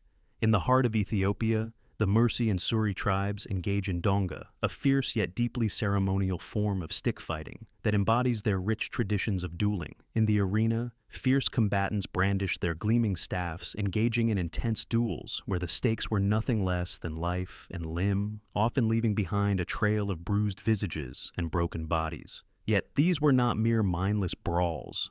The donga duels stood as a sacred tradition, a proving ground for manhood, a display of strength, and an intricate dance of courtship. Victory brought with it a sense of prestige, admiration, and occasionally the gaze of prospective partners. In the southern realms among the Zulu people, the art of combat was woven into the very fabric of their identity. In the early 19th century, under the leadership of Shaka Zulu, the ancient art of stick fighting, known as Induku, transformed into sophisticated strategies for the battlefield. Shaka transformed the landscape of African warfare, introducing short stabbing spears in place of throwing spears and meticulously training his warriors in the art of close combat formations. His impi regiments honed their skills in the art of disciplined charges, masterful feints, and intricate encirclement maneuvers. Their footwork, shield work, and group coordination were a spectacle to behold, rivaling the legendary formations of the Roman legions. Yet these African martial traditions transcended mere combat. They were intricately woven into the fabric of culture. In Angola, Ngolo emerged as a dynamic and graceful martial art, intricately woven with the threads of dance and ritual. With spinning kicks and evasive movements, it unfolded like a dance of conflict, a mesmerizing display of skill and agility. And it ventured far beyond the borders of Angola. Enslaved Africans journeyed across the Atlantic, bringing with them ngolo, which transformed into capoeira in Brazil, a remarkable martial art unlike any other in the world. Across the vast landscapes of Africa, brave warriors embraced the power of rhythm music and performance as integral elements of their training journeys. War dances held a dual significance, striking fear into the hearts of foes while energizing the spirit and body. Gestures echoed the essence of creatures, ethereal beings, or forebears. The clash of warriors transcended mere physicality. It was a bond to ancestry, selfhood, and the sacred. Even as colonial powers sought to stifle them, these traditions endured, refusing to fade away into the shadows. Today, in the heart of African villages and the pulse of modern gyms, these arts are weaving their way back into our lives, whispering tales of revival. More than mere combat techniques, they are invaluable cultural legacies. African martial arts evoke the essence of the warrior's journey, where true strength lies not in glory, but in the bonds of resilience, the spirit of community, and the echoes of memory. When one envisions Vikings, images of horned helmets, though not quite accurate, come to mind, alongside untamed beards and the echoes of fierce raids steeped in history. Yet beneath the glitz and glamour of Hollywood lay a chillingly precise framework of martial training, steeped in the principles of survival, unwavering discipline, and ruthless efficiency. The Norse were more than mere raiders. They were seasoned fighters, steeped in the traditions of battle, where the legends spoke of the ultimate glory found in falling, with a blade grasped tightly in hand. Viking martial arts unfolded not in polished dojos or elegant temples, but in the rugged embrace of the wild, where warriors honed their skills amidst the raw power of nature. In the heart of longhouses, amidst the serene clearings, and upon the icy remnants of battlefields, the training unfolded. In the heart of the Norse lands, young boys were nurtured with a singular ambition to grow into fierce warriors, capable of safeguarding their clans, seizing new territories, and carving their names into the annals of legend. In the dawn of their journey, combat training commenced with the clashing of wooden weapons, a symphony of practice that would soon evolve into the sharp ring of steel. In the realm of Viking warfare, the sword, axe, and spear stood as the quintessential instruments of battle. Though their short swords served them well in the heat of battle, it was the bearded axe, versatile, heavy, and fearsome, that truly defined their legacy. In the fierce world of battle, the Vikings mastered the art of hooking shields, deftly disarming their foes, and delivering lethal strikes with an unyielding accuracy. Every choice was deliberate, crafted with purpose and intention. Each action was driven by a singular goal to bring the battle to a close. Yet, let there be no illusion. Viking combat was far from mere mindless brawling. In the heat of battle, it unfolded with precision, where shield walls stood firm. Attacks were orchestrated with finesse, and clever feints danced through the chaos, all crafted to bewilder the foe. In their time, they embraced Holmganger, a ritualized duel that resolved conflicts with a sense of honor and tradition. These intimate confrontations transcended mere physical might. They were a true examination of poise, courage, and skill. Beyond the tangible, the martial discipline of the Vikings wove itself intricately with the threads of mythology. In the hearts of warriors, there was a deep-seated belief that Odin, the revered god of war and wisdom, observed their fierce battles from the heavens above. In a time long past, the berserkers emerged renowned for their fierce battles, fought in a trance of wild fury.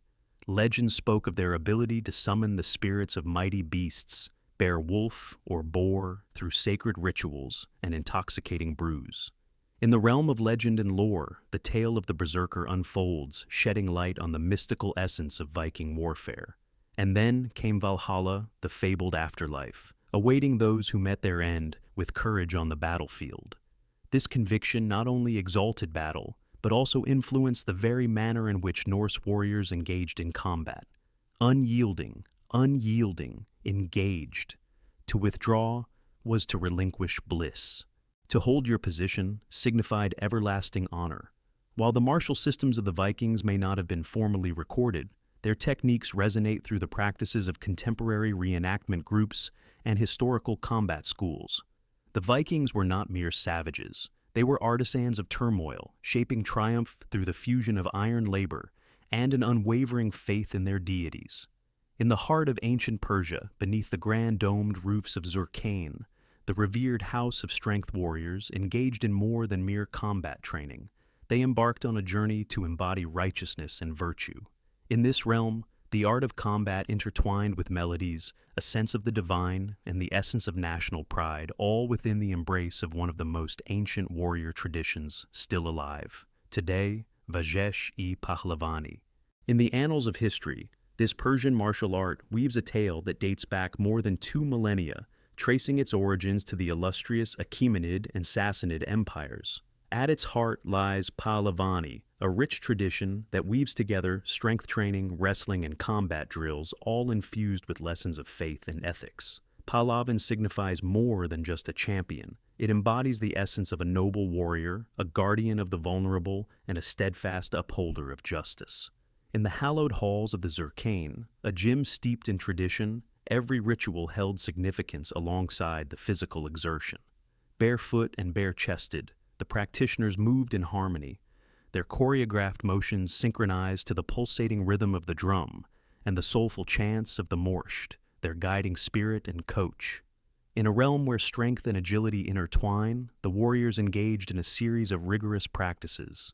They spun their clubs with precision, feasted on hearty meals, lifted formidable shields, and swung iron bows with grace, each activity meticulously crafted to forge explosive power and enhance flexibility. Imagine a time when strength and artistry intertwined, where the echoes of ancient rituals met the rhythm of verse and devotion. At the core of this vibrant tapestry lay Koshti Pahlavani, the noble art of Persian wrestling. In contrast to the wrestling we see in today's Olympic arenas, this was not merely a competition. It was a profound journey, a sacred tradition woven into the fabric of life. The matches unfolded with a captivating intensity, showcasing a blend of technical prowess, strategic throws, and a deep sense of humility that resonated on a spiritual level. Triumph alone did not satisfy. A true champion embodies generosity in triumph and shows respect in loss. In a dance of ideas, Pahlavani drew deeply from the wellsprings of Sufism and Zoroastrianism, weaving a rich tapestry of thought and belief. Warriors learned to cleanse not only their physical forms, but also their very spirits. True strength lies in the embrace of humility. Triumph devoid of empathy is a shameful affair. In this light, the Zerkane transcended the role of a mere gym. It became a crucible for virtue. In times of foreign occupation, particularly under the reign of the Arabs and Mongols, the Zerkane emerged as a hidden bastion of defiance. In the heart of tradition, the essence of Persian identity and pride thrived, woven through the rhythms of sweat and song, while the art of martial practice stood tall as a beacon of cultural defiance. Today, Varzeshi Pahlavani endures, celebrated by UNESCO as a cherished element of intangible cultural heritage. Contemporary practitioners might don track pants in place of traditional loincloths, yet the essence endures. In the land of Persia, the mightiest warrior was not defined by the force of their blows, but by the dedication of their training, the nobility of their life, and the way they elevated those around them with each stride. From the dusty tombs of Egypt to the mountainous temples of Shaolin, from the icy fjords of Scandinavia to the sun-baked Zerkanes of Iran, ancient martial arts transcended mere conflict. They served as guides for existence, for the final journey, and for embodying intention in every step taken. Though empires have fallen and swords have dulled, their whispers linger in the fabric of our present, often in ways we scarcely perceive. Step into a mixed martial arts gym today, and you'll witness the essence of these traditions woven into every corner. Wrestlers strive for takedowns, echoing the legacy of their ancient Egyptian forebears. Dynamic instructors demonstrate spinning kicks that evoke the ancient art of Kalaripayattu. Warriors prepare with a fervor reminiscent of the ancient gladiators, and samurai, their spirits ignited by the echoes of history. Though the packaging may have changed, the timeless principles of discipline, timing, and balance remain as ancient as civilization itself. Beyond the ring, martial arts weave a tapestry that speaks to the world. Across the globe, from the bustling streets of Tokyo to the vibrant corners of New York, countless individuals engage in the arts of karate, taekwondo, kung fu, and capoeira. They do so not merely for the thrill of combat, but to cultivate confidence, gain clarity, and foster a sense of community. What started as the sacred practices of warriors has transformed into pathways of healing mindfulness and even bridges of cultural understanding. Numerous age-old customs have experienced a resurgence. In the heart of Africa, the ancient combat arts of Ngolo and Donga are being lovingly safeguarded by dedicated historians and passionate practitioners, all on a quest to reconnect with their rich cultural heritage. In India, Kalaripayattu thrives as practitioners weave together ancient movements and contemporary fitness, creating a vibrant tapestry of tradition and innovation. Once the Shaolin monks stood as vigilant guardians of their sacred monasteries, but now they journey across the globe, showcasing extraordinary feats that echo their storied past. Yet the most remarkable gift of ancient martial arts lies in their deep-rooted philosophy. In a world where strength walks hand in hand with humility, where the essence of victory is intertwined with virtue, and where the most formidable adversary often resides within, we find the heart of our journey. In a realm captivated by the rush of speed, the allure of spectacle, and the craving for instant rewards, these timeless practices beckon us to pause, inhale deeply, and engage with purpose. Though the landscape of battle has evolved with drones, firearms, and advanced machinery, the essence of our training remains steadfast, rooted in purpose and resolve. The yearning to command the body, quiet the mind, and tread the warrior's journey is a timeless pursuit shared by many. So, whether you're sparring in a gym, shadowboxing in your living room, or simply navigating life's daily battles, remember this. You are woven into a legacy that transcends kings' runs deeper than empires and possesses a strength that rivals steel. The essence endures, for the champion's spirit remains eternal. In the time of ancient Egypt, beauty transcended mere vanity. It was a reflection of virtue itself. In ancient Egypt, it was thought that one's outer beauty mirrored the inner balance of the soul, and to embody beauty was to resonate with the divine rhythm of the universe.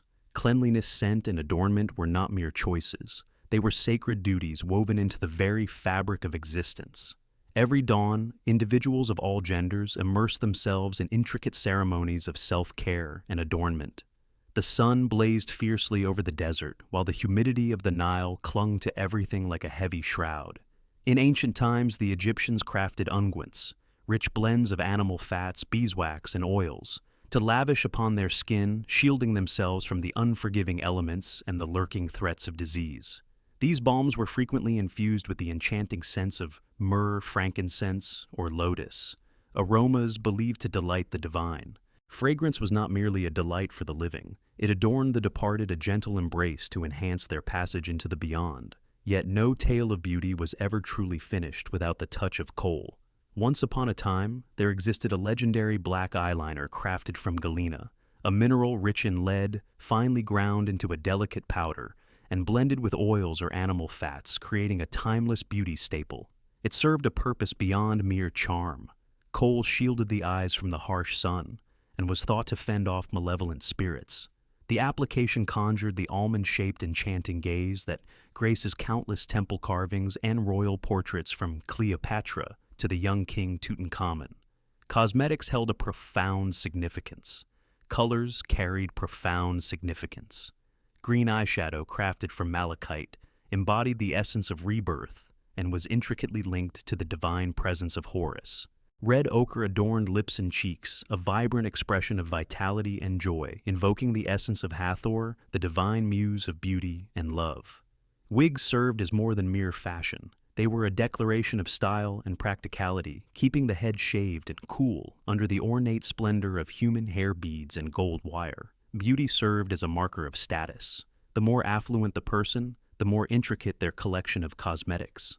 Women of high status possessed exquisite cosmetic jars, crafted from alabaster or faience, while those of lesser means relied on pottery for their needs. During grand banquets, elegant wigs adorned with scented cones of wax would grace the heads of the attendees, their warmth gradually melting away to unveil a symphony of fragrances that danced through the air, enchanting all who gathered. A captivating blend of cleanliness, allure, and luxury. To the Egyptians, beauty transcended time. You didn't merely ready your visage for the realm of the living, you embellished yourself for the journey beyond. In Egypt, it was believed that even those who had passed on should embody a sense of divinity. In the days of ancient Greece, the essence of beauty intertwined seamlessly with the realm of philosophy. In ancient Greece, it was thought that one's outer beauty was a mirror of their inner virtues, embodying the ideal of being both noble and good. Sculptors shaped deities with flawless forms, not merely to honor the divine, but to reveal to humanity the essence of perfection. The same passion for harmony and balance found its way into the realms of cosmetics and grooming. In the world of ancient Greece, women aspired to possess fair skin, a symbol of purity, elevated status, and liberation from the toils of outdoor labor. Those with pale complexions were often seen as fortunate souls, able to bask in the comforts of their indoor sanctuaries. In pursuit of beauty, women turned to white lead, a perilous option by today's measures, or a natural clay known as smithion, to achieve a lighter complexion. Some even employed chalk or ground pearls. It transcended mere vanity. It was a declaration to the world that you were part of the distinguished few. Cheeks and lips glowed with hues drawn from nature, crafted from the earth's red ochre, the sweetness of crushed berries, or the vibrant essence of the madder plant. Rouge radiated an essence of life and youthfulness, while the delicate lip stains whispered of allure, all while maintaining a graceful adherence to societal norms. Greek beauty embraced balance. A touch of color exuded elegance, while an excess became a tale of scandal. Eyes were adorned with the deep hues of soot or charcoal. Though it may lack the boldness of Egyptian kohl, this delicate lining beautifully accentuated the eyes, crafting a gentle, shadowy allure. The eyebrows were perfectly united, forming the renowned unibrow, a symbol of both intelligence and purity in its time. Women would enhance the space between their brows with powders, or skillfully apply kohl to create a striking effect. Hair care indeed held great significance. In ancient times, women sought to illuminate their tresses with the magic of vinegar and the warmth of sunlight, or they turned to the vibrant saffron to unveil golden strands. For blonde hair was a symbol intertwined with the divine and the legendary. From the delicate artistry of intricate braids to the elegance of tightly wound buns, each hairstyle was a canvas adorned with ribbons, pins, or golden wreaths, telling a tale of beauty and creativity. Men in their own way leaned towards the allure of well-groomed beards and curls, striking a harmonious balance between the wild and the polished. In the realm of Greek beauty, the essence lay not in excess, but in the art of restraint, harmony, and the illumination of one's inner virtues. The application of cosmetics was subtle and intentional, designed to elevate the natural beauty bestowed by nature, all while maintaining an air of authenticity. In the public eye, a woman's modesty held great importance, yet in the intimate realms of symposia and festivals, her beauty could subtly weave a tapestry of allure. In the days of ancient Greece, beauty was not merely about standing apart. It was about embodying the divine harmony of the gods themselves. In the heart of ancient Rome, beauty danced between the realms of a weapon and a captivating performance. In contrast to the refined beauty of the Greeks, the Romans celebrated cosmetics with a vibrant and daring spirit. From the regal wives of emperors to the enchanting courtesans and the hopeful slaves yearning to elevate their status through beauty, the essence of appearance held immense power, a truth universally acknowledged. A perfect complexion was the ultimate ideal in Roman times. Once more, pale skin was a mark of distinction, a sign that one did not toil under the sun. In their quest for achievement, Roman women employed a diverse array of agents: white lead chalk, and even the remnants of crocodile dung blended with vinegar, some sprinkled in powdered horn or crushed oyster shells to enhance the radiance. In a time when opulence reigned, face masks crafted from honey barley or milk became the cherished treasures of the affluent. Beauty recipes flowed among the elite, shared like coveted secrets whispered in hushed tones. The allure of rouge and lip color captivated many, creating a fervent desire among enthusiasts. With the rich hues of red ochre, the striking brilliance of cinnabar, and the deep essence of mulberry juice, cheeks and lips were adorned, each layer adding to the vibrant tapestry of beauty. In contrast to their Greek counterparts, Roman women embraced vibrant hues, yet the delicate balance between elegance and excess remained a frequent subject of both literary discourse and societal chatter. A beautifully adorned visage could convey opulence, allure, or notoriety shaped by the gaze of the observer. The eye makeup was nothing short of theatrical. In ancient Rome, women adorned their eyes with dark hues, using soot antimony, or the delicate remnants of charred rose petals to enhance their beauty. The eyeliner sculpted the eyes into an alluring almond shape, echoing the elegance of ancient Egyptian style, while the eyeshadow danced in hues of greens, blues, and browns. With meticulous care, the eyebrows were sculpted, frequently deepened with the rich hues of burnt cork or ash. Plucking was a customary practice. In the days of ancient Rome, a woman's mirror was not just a reflective surface.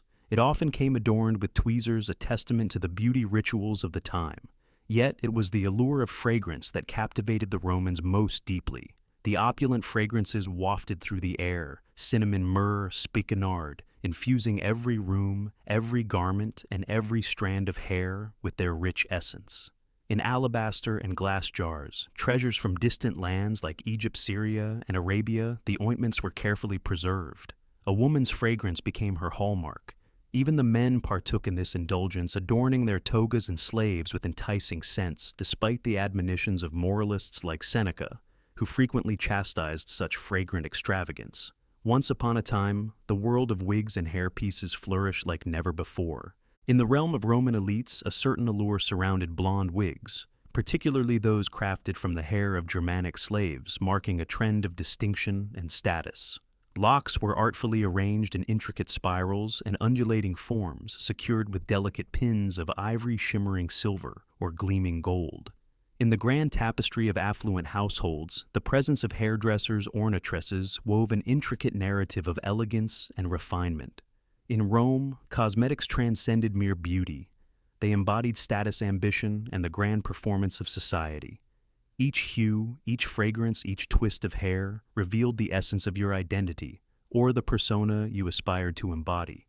In the vibrant heart of ancient Mesopotamia, where cities like Babylon, Ur, and Nineveh thrived, beauty wove itself into the very fabric of magic, medicine, and the divine. In this land where the roots of ancient civilizations took hold, cosmetics transcended mere instruments of allure or hierarchy. They served as shields against adversity, symbols of devotion, and vital components in the alchemy of change. In the ancient lands of Mesopotamia, both women and men held grooming in the highest regard, weaving it into the very fabric of their daily lives. Fragrant oils and soothing balms wove themselves into the fabric of everyday existence. These were not merely moisturizers in a parched land. They were thought to embody a sacred essence. The act of applying fragrant oils was seen as a sacred ritual, intertwining cleanliness with divine connection, harmonizing the body with the celestial. From the seeds of sesame, the nuts of almonds, and the fruit of olive oils were drawn forth, often enriched with the fragrant essences of myrrh, cedar wood, or frankincense. In the realm of Mesopotamian allure, the eyes held a captivating significance. In a manner reminiscent of ancient Egypt, the application of dark kohl to the lids and lashes served a dual purpose, enhancing beauty, while also acting as a protective barrier against malevolent spirits and illness. In the realm of artistry, charcoal lead and crushed minerals danced together, blended into rich pastes carefully housed in small stone jars, each one a vessel of creativity waiting to be unleashed. The striking eye shapes found in Mesopotamian statues were not mere artistic whims. They mirrored the actual cosmetic traditions of the time. Ancient clay tablets tell tales of face creams and skin treatments, capturing the wisdom of beauty rituals long past. In A Tale of Beauty, the ancient recipes whispered of crushed date stones, beeswax, and milk, each ingredient a secret potion to soften and lighten the skin. In ancient times, clay masks emerged as a remedy for blemishes, while scrubs crafted from salt or ash worked their magic to exfoliate the skin. Among the elite grooming manuals were a familiar sight, early tomes of beauty wisdom that danced on the edge of science and enchantment. The hair was crafted with meticulous attention and intricate detail. In the ancient lands of Mesopotamia, women would lovingly oil their hair, ensuring it gleamed with a radiant shine and remained easy to style.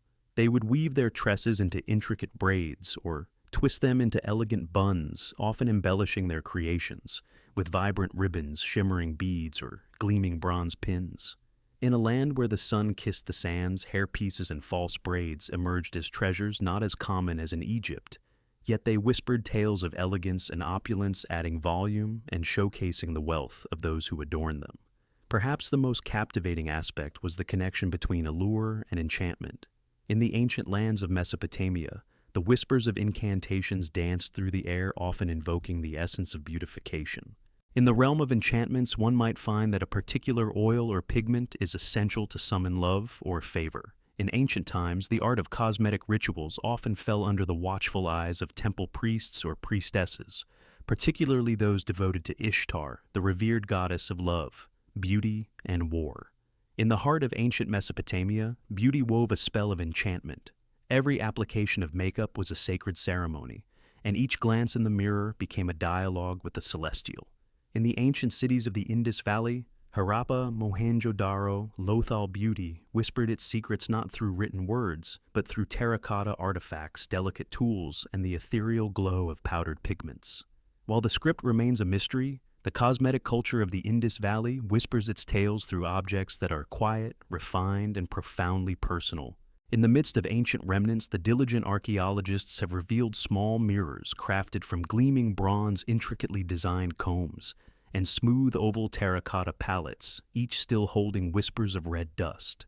These were not mere decorative items. They were the essential instruments of daily self-care, hinting that personal grooming held a significant and cherished place in the rhythm of life.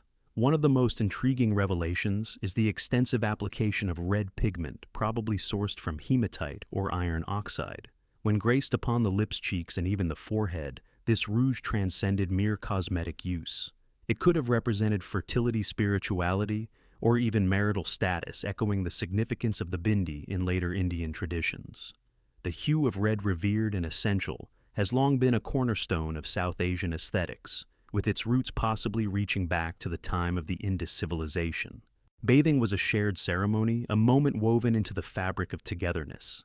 In the heart of Mohenjo-daro lies the magnificent bath, its brick-lined steps and adjacent chambers, whispering tales of a civilization that cherished cleanliness not merely for the sake of hygiene, but as a pathway to spiritual purity.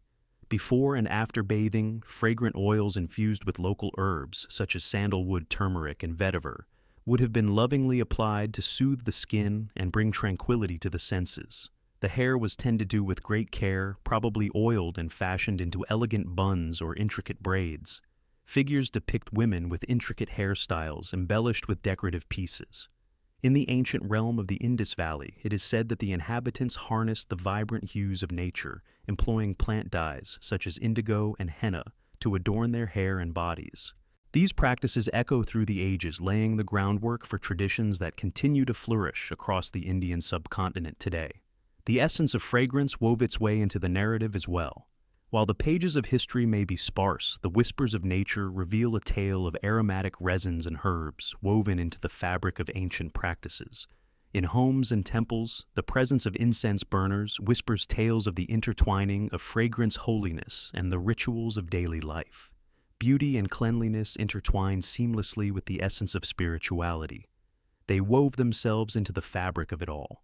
In the Indus Valley, cosmetics served as subtle emblems adorned not for show, but to convey harmony, personal identity, and perhaps a touch of affection. They possessed a beauty that was intentional, understated, and timeless. In the ancient realm of China, beauty unfolded as a mirror of nature, embodying delicacy, harmony, and profound symbolism. To embody beauty was to summon the tranquil essence of a plum blossom, the pristine allure of jade, or the elegant dance of a crane soaring through the sky. Throughout the ages from the Han to the Tang, the practice of Chinese cosmetics transformed into a delicate and lyrical ceremony, a masterpiece crafted upon the human form.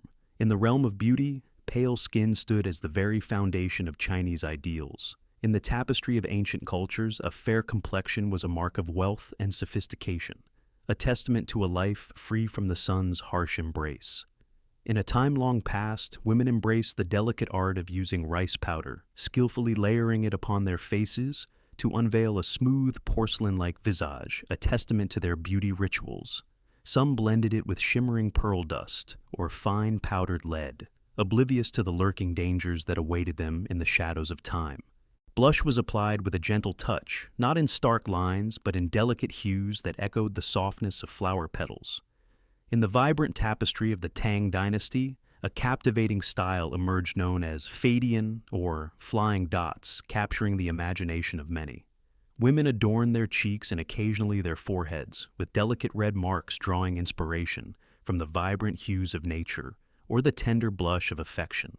The lips indeed spoke volumes. In a delicate dance of color, red cinnabar pigment graced them, forming a small heart-like shape, while the edges of the lips remained a soft pale hue.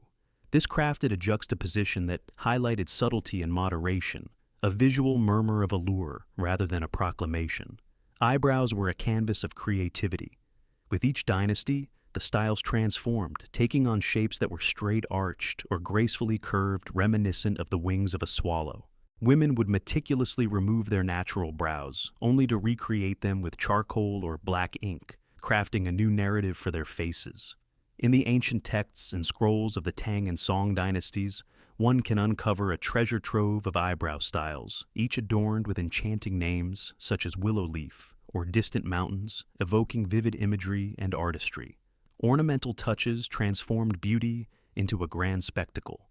Women adorned themselves with Huadian delicate floral or jewel-like forehead embellishments crafted from gold leaf paper or crushed flower petals. These delicate dots whispered of youth, echoed wealth, and danced with the spirit of seasonal celebration. Fragrance and beauty rituals wove themselves into the fabric of the tale. Fragrant oils enriched with the essence of orchid lotus or musk were lovingly massaged into the skin, while herbal face masks crafted from ginseng or green tea whispered promises of clarity and longevity. Beauty transcended the surface. It held the power to heal, provoke thought, and guide one's sense of right and wrong. In the mystical realms of ancient China, true beauty was a delicate dance, a harmonious blend with the very essence of heaven and earth, a vibrant tapestry woven from hues, fragrances, and elegance. In the ancient realms of Mesoamerica, where the Olmec Maya and Aztec civilizations thrived, beauty danced in vibrant hues, woven into the fabric of ceremonies and deeply intertwined with the spiritual realm. In contrast to certain ancient cultures, where beauty rituals were reserved for the privileged few in Mesoamerica, both men and women embraced the art of body adornment, infusing it with deep significance. Appearance transcended mere attraction. It wove together threads of identity ritual and a profound cosmic connection. From the very essence of nature, the Mesoamerican palette emerged a vivid tapestry woven from the earth's own offerings. Red emerged as the most revered hue embodying the essence of life, the vitality of blood, and the brilliance of the sun. Women adorned their lips with axiote seeds, creating a rich crimson hue, while their cheeks were embellished with crushed cochineal, a vibrant red dye derived from insects gathered from cactus. In a dance of shadows and light, the stark interplay of black and white sculpted the visage, accentuating the contours of the face and enveloping the eyes in a delicate embrace of charcoal and powdered lime. Body painting held a significant place in culture, often intertwined with rituals and traditions. During festivals, warfare, or religious ceremonies, vibrant dyes and mineral pigments were skillfully applied, weaving a tapestry of color and meaning into the fabric of these significant events. Brave warriors adorned their faces with vivid colors, a striking display meant to instill fear in their foes and pay homage to the divine. In ancient times, priests adorned their bodies with ash or chalk, a ritualistic act of purification in preparation for sacred sacrifices and ceremonies. In the delicate dance of courtship, young women adorned their faces with subtle marks, whispering secrets of their readiness for the sacred bond of marriage. The essence of perfume and fragrance carried a sacred meaning. In the vibrant world of the Aztecs, flowers known as xochitl held a sacred place. These blossoms were not merely for offerings. They adorned the people, weaving beauty into their lives. Delicate blossoms such as marigolds, plumeria, and cacao flowers were artfully crafted into garlands or transformed into fragrant pastes lovingly applied to the skin. In the ancient practice copal, a revered tree resin was set ablaze as incense, its fragrant smoke intertwining with oils to anoint the body in preparation for sacred rituals. Hairstyles held profound meaning. In the vibrant tapestry of Maya culture, women gracefully adorned their long, thick braids, coiling them atop their heads, or twisting them into elegant buns, often embellished with shimmering jade beads or delicate feathers. In the vibrant world of the Aztecs, noble women adorned themselves with exquisite hairpieces, delicate ribbons, and shimmering gold dust, each element a testament to their beauty and status. In the realm of warriors, the way men adorned their hair spoke volumes of their status. With intricate knots and bold shave patterns, each style was a testament to their bravery and valor on the battlefield. Among the Maya, the art of tattooing and scarification held a significant place woven into the fabric of their culture. These enduring marks held no decorative purpose. Instead, they served as profound symbols of resilience, commitment, or spiritual metamorphosis. Even the realm of dental aesthetics found its place in the narrative. In a time of grandeur, the elites adorned their teeth with exquisite jade or turquoise inlays, a striking symbol of their elevated status and the favor of the divine. In the hearts of the Mesoamericans, beauty held a divine significance. Each hue, blossom, and twist of hair served as a sign, a connection linking the mortal form to the heavenly domain. In the shrouded woodlands and breezy slopes of ancient Europe, the Celts nurtured a vision of beauty that was both bold and grounded, untamed, yet purposeful. Though they shunned the elaborate ceremonies of Rome and the grace of Egypt, their presence held significance that was undeniable. For the Celts, the art of grooming and adornment spoke volumes of their vitality, bravery, and deep-rooted tribal identity. Indeed, even the fiercest of warriors cherished their beloved combs. In the vibrant tapestry of Celtic life, both men and women took great care in presenting themselves, weaving beauty into their daily existence.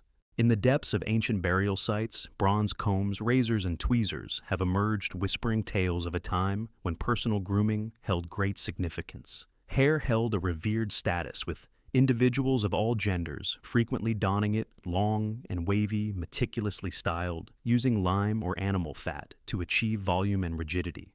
This artistry bestowed upon warriors that iconic spiked or swept-back appearance, instilling fear in the hearts of their foes. Yet one of the most striking features of Celtic appearance was undoubtedly woad, the vibrant blue dye derived from the Asatis tinctoria plant. With vibrant colors and intricate patterns, warriors adorned their faces and bodies, crafting a striking visage meant to instill fear in their enemies, while also honoring deep ceremonial and spiritual traditions. Though opinions vary on the extent of woad's use, it is clear that classical figures such as Julius Caesar found it formidable enough to note in their accounts. Jewelry held a vital role, serving not merely as decoration, but as a symbol of identity and a marker of social status. Intricate torques and neck rings, crafted from twisted gold or bronze, adorned the necks of both men and women, a testament to their pride and elegance. Adornments like earrings, bracelets, and hairpins enhanced the allure of the scene. These were not mere accessories, they were symbols of strength, heritage, and honor. The makeup was delicately applied, enhancing features without overwhelming them. Red ochre adorned the cheeks and lips, especially among the women of noble lineage. Tattoos and body paint likely played a significant role in conveying narratives symbolizing important life milestones, tribal connections, or spiritual accomplishments. The tapestry of Celtic belief was richly adorned with animal symbolism, and it is probable that certain body art echoed this profound connection. In the depths of ancient graves, polished bronze discs gleamed their decorated backs, whispering tales of elite women.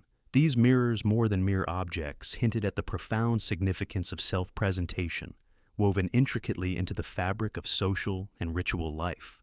For the Celts, beauty transcended mere seduction. It was intricately woven into the very fabric of their identity. A warrior polished and poised exuded discipline, while a woman elegantly adorned radiated wisdom and strength. In the realm of the Celts, beauty emerged in its purest form, unrefined and steeped in a deep sense of pride. It paid tribute to the ground they walked upon and the ethereal beings they felt observing from the branches above. In the tapestry of ancient civilizations, the essence of beauty wove itself not only through the fabric of life, but also into the very heart of death. From the preserved visages of Egyptian mummies to the fragrant forms readied for Roman farewells, cosmetics transcended mere instruments of allure or prestige. They held a sacred significance, serving as offerings to the divine, tokens of respect for those who had passed, and emblems of a person's identity that transcended time. In the time of ancient Egypt, this belief came alive in vibrant detail. In the quiet embrace of the afterlife, the departed were laid to rest with their cherished makeup palettes, cold containers, and fragrant oils, each item lovingly arranged beside Shabti figurines and protective amulets, a testament to their earthly passions and beliefs. What prompts this question? For in the realm beyond, the essence of one's appearance held great significance. It was anticipated that you would present yourself before the gods in all your splendor. In the tomb, paintings one can behold the departed adorned with exquisite makeup, their cheeks flushed with rouge crowned with intricate wigs, and their eyes elegantly defined in deep black. Beauty transcended time, and cosmetics held a significance as vital as sustenance and hydration for the voyage to the afterlife. Even in death, the Romans placed great importance on grooming.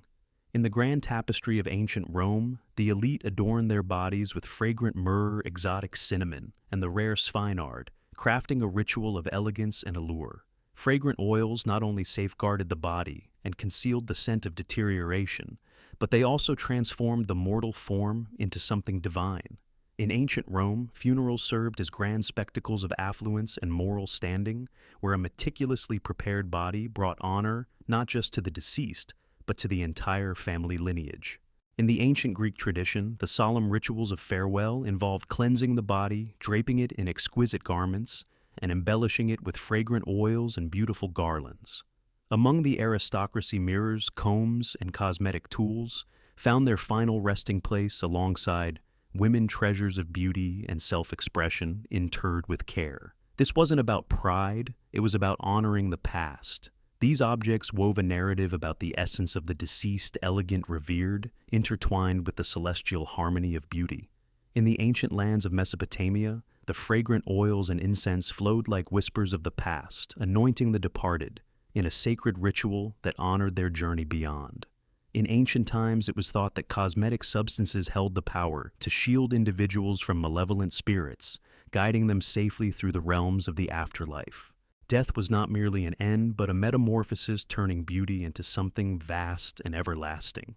In the ancient rituals of burial, traces of red ochre have been discovered delicately scattered over the remains, perhaps a poignant symbol of blood rebirth or the essence of life itself. It conveys that the desire to adorn and honor the body in death has been woven into the fabric of civilization since its very beginnings. Throughout the ages and across diverse cultures, the art of cosmetics has woven a connection between the earthly and the celestial. In life, they shone brightly. In their final moments, they found sanctity. Beauty was not a momentary glimpse, it was an everlasting essence.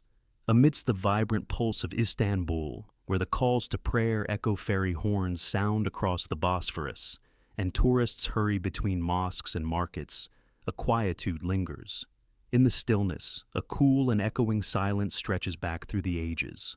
As you descend the ancient stone staircase, a subtle change in the air envelops you, hinting at the secrets that lie ahead. The atmosphere thickens with moisture. In an instant, the city disappears, and the Basilica Sistine envelops you completely. In the 6th century, during the reign of Emperor Justinian the Great, a remarkable structure was crafted, the Basilica Sistine, or Yerebatan Sarnika, as it is known in Turkish. This grand edifice stands as the largest remaining underground water reservoir from the Byzantine Empire, a testament to the ingenuity of its time. It stands as a concealed sanctuary of water, expansive, somber, and still like a resting place. Stretching over 300 feet in length and 200 feet in width, this magnificent structure once cradled an impressive 80,000 cubic meters of water, a bounty sufficient to nourish the Grand Palace of Constantinople and its neighboring edifices. Yet this was far more than a mere functional tank. Indeed, the Byzantines crafted their water storage with a grand vision. Imagine a grand hall where 336 marble columns rise majestically, each standing over 9 meters tall, meticulously arranged in 12 flawless rows, creating an awe-inspiring spectacle. The ceilings arch gracefully into vaults, conjuring the image of a cathedral cloaked in twilight. Whispers of thoughts dance beneath your feet.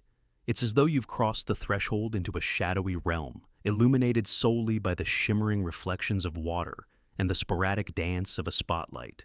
Where does this water come from? In the far-off Belgrade forest, a tale unfolds carried by aqueducts that weave their way across the landscape for miles.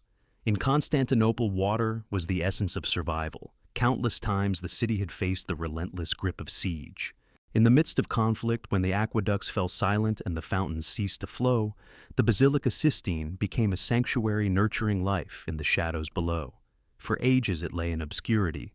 In the wake of the grand conquest of Constantinople in 1453, the once renowned cistern faded into the shadows of history, its entrances sealed tight, its purpose a forgotten tale. Whispers among the townsfolk revealed tales of homes with basements that seemed to weep, where some even cast their lines into the watery depths beneath their feet.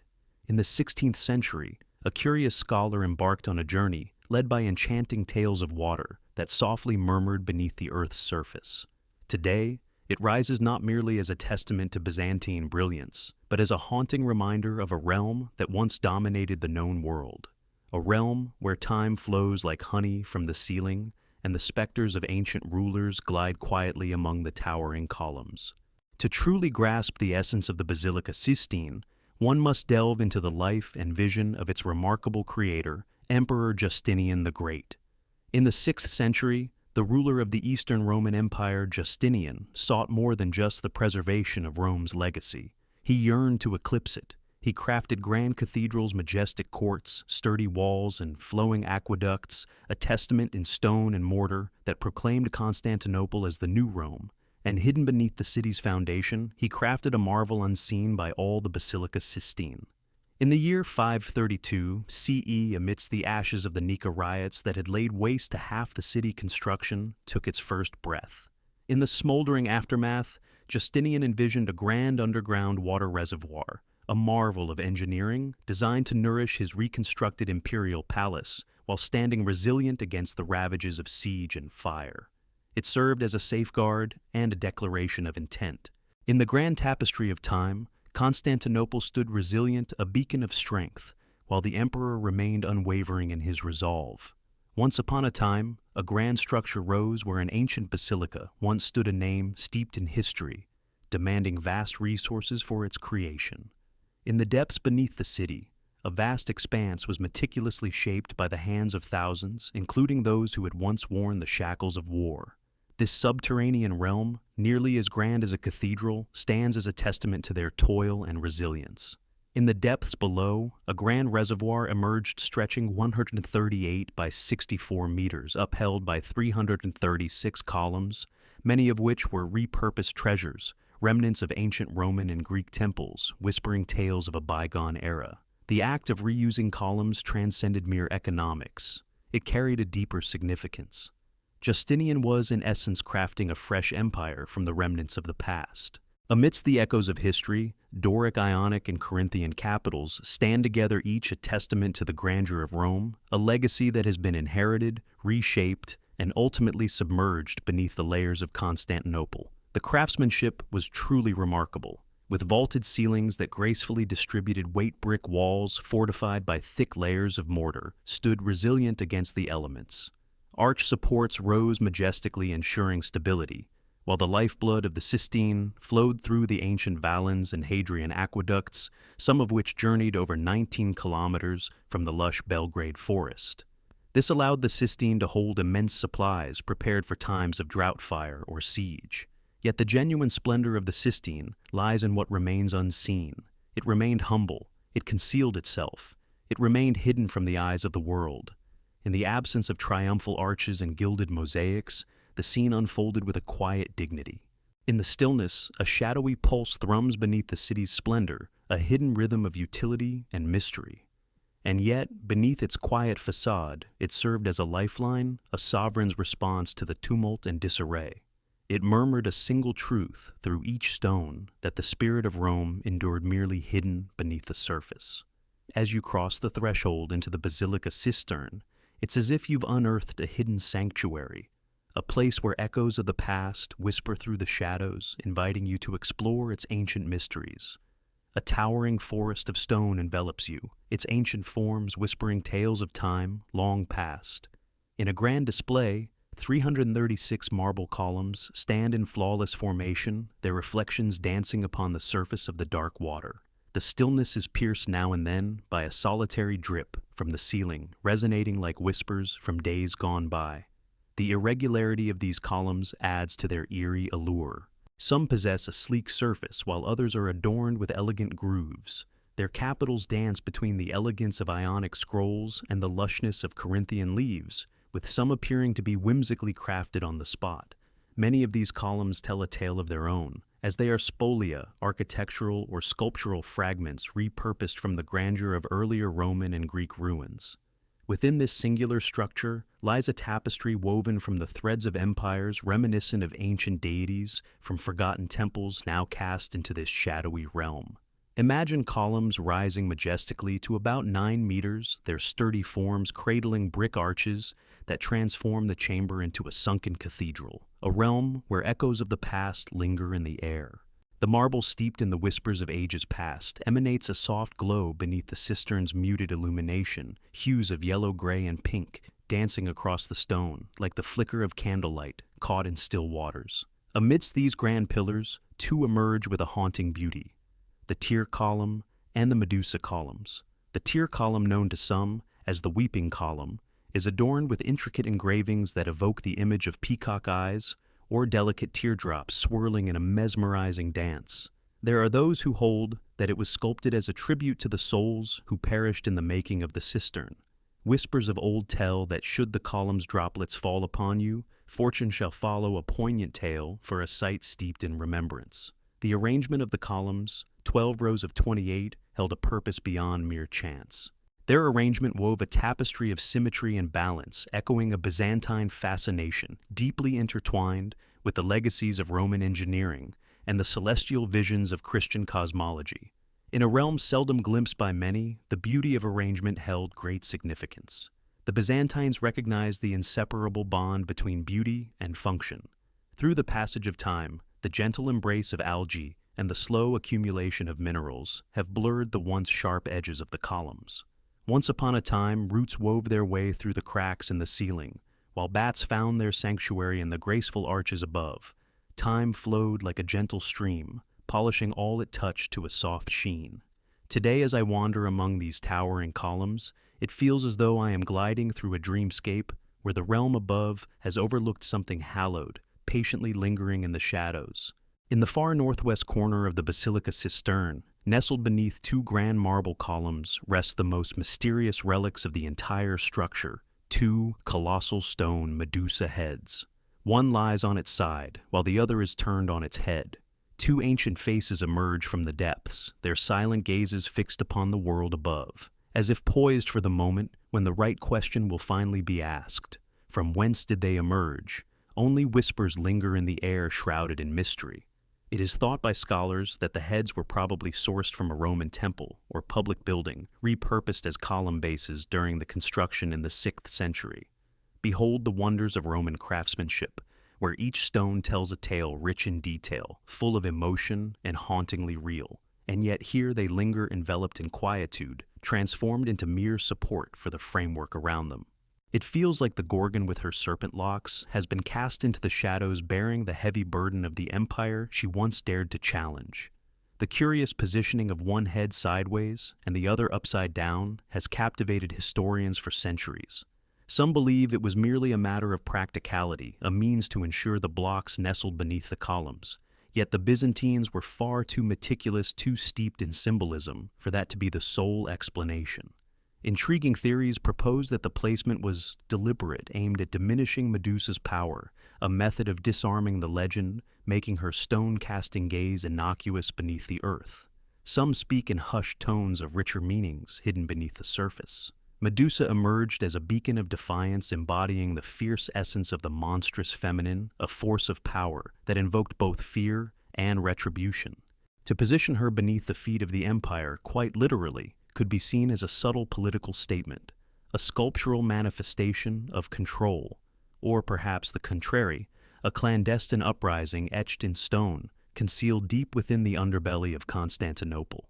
In the rich tapestry of Greek mythology, the tale unfolds with Medusa's head becoming a formidable weapon in the hands of Perseus, wielded even after her demise, her likeness transformed into a protective charm crafted to repel darkness. She graced the surfaces of shields, coins, and doorways, a presence woven into the fabric of history. Was her presence here a shield against the unknown?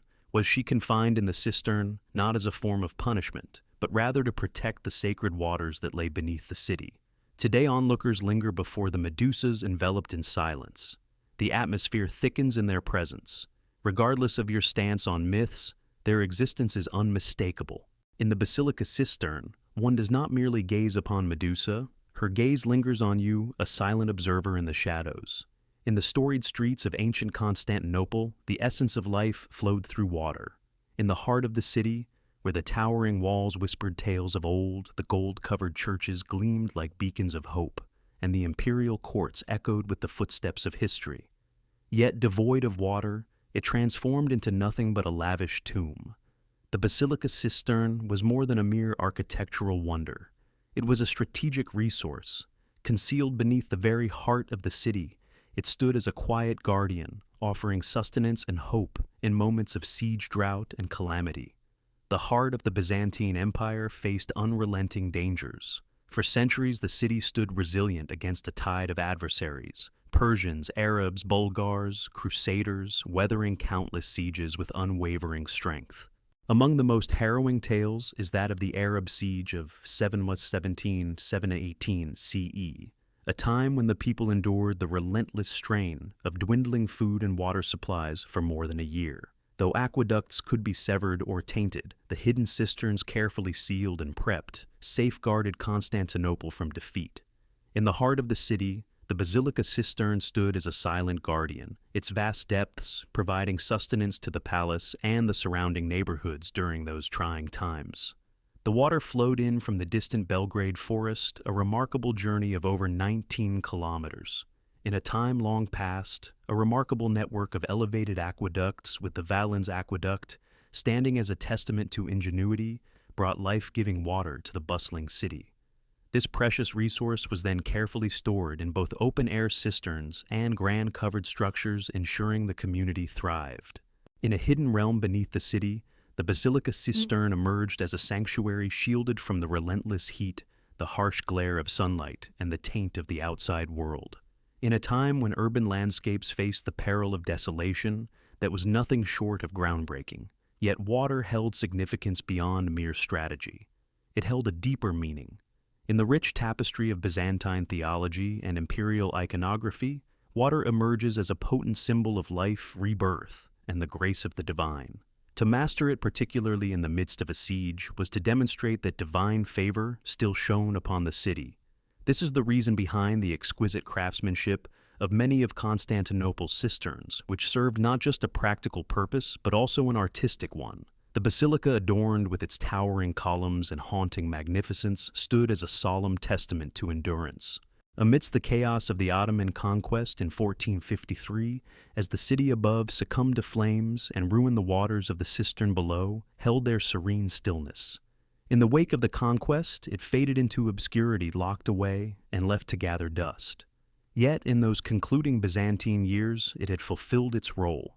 As visitors meander through its majestic columns, few grasp that they tread upon one of the empire's most vital safeguards, not a weapon or a barrier, but something far more invaluable: silence, water, and the passage of time. For almost 100 years following the Ottoman conquest of Constantinople in 1853, the basilica cistern remained shrouded in quietude. In a tale of ingenuity, the Ottomans crafted magnificent aqueducts and fountains, enhancing the vibrant life of the city that flourished above. Deep beneath the surface, the ancient Byzantine waterworks lie hidden, unadorned, and shrouded in shadows, slowly slipping away from the shared recollections of time. There was no announcement for the hidden cistern, no grand signs, no elaborate guides, only the quiet presence of still water resting beneath the stones. And yet, the cistern lingered in the shadows, unwilling to fade from memory. In the shadows of Hagia, Sophia whispers began to circulate among the locals, tales of the peculiar and the uncanny unfolding in their midst. Whispers floated through the air, tales of basements that remained perpetually damp, untouched by the changing seasons. Some spoke of the ability to lower buckets through openings in their floors, retrieving cold, refreshing water from below. Some even insisted they were reeling in fish from beneath the earth, a strange and silent wonder unfolding just beneath the lively Ottoman thoroughfares. In the 1540s, the hidden depths of the cistern caught the attention of Petrus Gillius, a French scholar and traveler who, with his inquisitive spirit, brought it back into the light of discovery. Commissioned by King Francis V to journey to Constantinople in pursuit of ancient texts and monuments, Gillius was known for his insatiable curiosity, often posing an abundance of questions. Upon learning of the locals drawing water and fish from the very floors of their homes, he felt compelled to delve deeper into the mystery. At last, he stumbled upon an entrance probably hidden within a private residence and ventured down into the shadowy abyss. The revelation he stumbled upon left him utterly amazed. In a hidden realm beneath the earth, a vast expanse unfolds, rivaling the grandeur of Europe's grandest cathedrals. Here, towering columns rise from the depths, dark waters shimmer in the shadows, and the air is alive with the haunting whispers of dripping echoes. By the flickering glow of candlelight, he journeyed through the depths of the cistern, capturing its dimensions with careful sketches, while his keen eye took in the intricately carved capitals and the enigmatic Medusa heads that adorn the shadows. Gillius's writings unveiled the Basilica Cistern, to the broader audience a forgotten marvel of the Byzantines safeguarded beneath the Ottoman capital. Even after his remarkable discovery, the cistern remained untouched and closed off from the public's gaze. It lingered in the shadows, a secret wellspring surfacing only now and then to quench a thirst, yet shrouded in a veil of mystery. In the grand tapestry of history, the Ottoman Empire embarked on its own remarkable endeavors, each a testament to its ambition and vision. This one was a treasure stunning indeed, yet lost to the sands of time. Centuries would pass before the ancient cistern was finally drained, cleaned, and unveiled as a monument of history. Yet, thanks to an inquisitive French scholar and a handful of gossiping locals, the once silent cistern began to awaken, no longer shrouded in obscurity, but poised to emerge from the shadows. Today, as visitors make their way down the shadowy stairway close to Istanbul's Hagia Sophia and step into the Basilica Cistern, they find themselves not merely in the presence of a historical ruin, but within a vibrant testament to the past. In this realm, the lines between architecture, atmosphere, and memory intertwine, creating a tapestry of experiences that linger in the mind. Illuminated by warm amber lights and accompanied by the gentle melody of dripping water, the cistern evokes the essence of a sacred ritual rather than a mere tourist destination. Once upon a time, things were different. In the late 20th century, when Turkish authorities embarked on the journey to restore and reopen the Basilica Cistern, they uncovered a submerged relic, a haunting testament to time, shrouded in layers of mud algae and the whispers of decay. The columns bore the marks of time, the floor hidden beneath a veil of water and sediment. Yet the bones remained steadfast and unyielding. The edifice stood resilient against the trials of nature and mankind, enduring earthquakes, fires, wars, and neglect, steadfastly maintaining its lofty ceiling. Following a thorough cleaning and restoration, pathways were carefully laid just above the shimmering water's edge. The lighting danced delicately, illuminating the elegant curves of the columns and casting their reflections upon the dark water beneath. The outcome, a setting that evokes the grandeur of an underground cathedral, rather than a mere reservoir. It's no mere happenstance that it's referred to as the sunken palace. And in the stillness, you catch a whisper, the reverberation. Each footfall, each murmur, each droplet of water echoes through the stone as if reciting an ancient hymn from a realm beyond our own. It lingers in the mind, captivating and eternal. It's hardly surprising that filmmakers and artists have been drawn to this enchanting realm. The Basilica Cistern has graced the silver screen in films such as From Russia with Love and Inferno, and has been featured in numerous documentaries and music videos, captivating audiences with its enchanting presence. It transcends mere history. It becomes a canvas for tales untold. Visitors frequently find themselves unexpectedly moved by the profound atmosphere of the space. Whispers fill the air as little ones hush their chatter. Travelers ease into a more leisurely rhythm. Even the most wandering soul finds themselves captivated by the Medusa heads lurking in the depths, half hidden and contemplative in the dim light. This place has an undeniable allure that draws you in. It seeks no worship, it softly beckons for it. In recent years, the cistern has become a vibrant stage for art installations, concerts, and exhibitions, weaving together a tapestry of creativity and culture. In a mesmerizing display, contemporary light shows dance upon the water's surface, transforming the space into a vibrant tapestry of color and sound. It is in a curious twist, more vibrant now than a realm once shrouded in darkness, now aglow with fresh significance. Once a place of imperial function, the Basilica Cistern has transformed into a realm of artistry, emerging anew, not through flames or battles, but through the gentle embrace of silence, water, and light. In a city where empires have flourished and crumbled, the waters have stood as the timeless and silent observer of Istanbul's tale. The Basilica Cistern, a hidden gem beneath the bustling city, weaves a tale of centuries past, serving not merely as a reservoir, but as a vessel of profound symbolism, embodying both resourcefulness and a deep spiritual essence. The Byzantines, and later the Ottomans, recognized that water transcended mere hydration. It spoke of cleansing strength and the delicate boundary that separates realms. The water in the cistern flows with a gentle, deliberate pace. It moves with a gentle grace, remaining silent in its presence. It dances and mirrors. Light pirouettes upon its surface, shattering the harmony of the columns. In this, a realm of hallowed performance unfolds. In the quiet, you find yourself drawn to the depths of your own thoughts. Like a mirror, the cistern reflects not merely light, but the rich tapestry of history, identity, and myth that weaves through time. In the rich tapestry of Byzantine theology, water emerged as a vital element, symbolizing the profound journey of rebirth. Baptism, a sacred rite in the Christian faith, serves as a profound passage from the depths of death to the embrace of life, transforming sin into purity. Though the Basilica Cistern served no purpose for religious rites, its atmosphere conjures a sense of that in-between realm. As you journey downward into the depths, you are enveloped by shadows, only to be greeted by a flicker of illumination, followed by a profound stillness.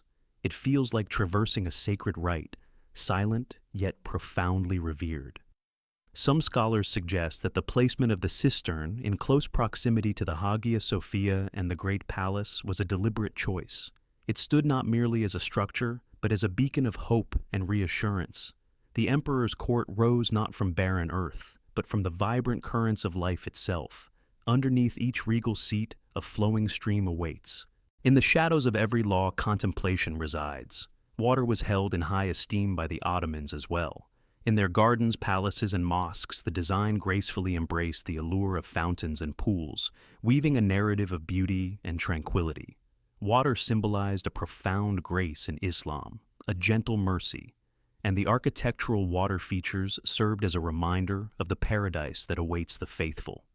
The Basilica Cistern, a marvel of Byzantine ingenuity, seamlessly wove itself into the rich tapestry of Ottoman beliefs, chill concealed and endlessly cascading. And then we delve into the depths of psychological symbolism. Strolling through the cistern stirs feelings that transcend mere wonder. It softly murmurs of the past. Behold how the light dances through the majestic columns, the soft whisper of footsteps reverberating over the surface of the water, the gentle trickle from above as if the ceiling itself were alive, exhaling softly into the stillness. It is a realm that unfolds its secrets at its own pace. It lingers much like the flow of water, echoing the whispers of history. Today the Basilica Cistern stands, revealed, its secrets no longer shrouded in mystery. It rises with dignity among Istanbul's finest attractions, a haunting yet grand testament that the city's essence pulses not only through its minarets and mosques, but also in the depths below. Each year countless souls traverse its steps, drawn not only to the marvels of ancient hydraulics, but also to experience the gentle embrace of time that lingers within its walls. In a bustling city, alive with sound and activity, the cistern stands as a rare sanctuary where silence reigns supreme. Visitors naturally lower their voices. The sound of a camera shutter echoes, piercing the silence like a sudden gasp in a quiet room. And yet, a vibrant tale unfolds here. It's not merely in the constant stream of visitors, but in the delicate changes of light, the gentle splashes, and the moments when performances breathe vibrant energy back into this space.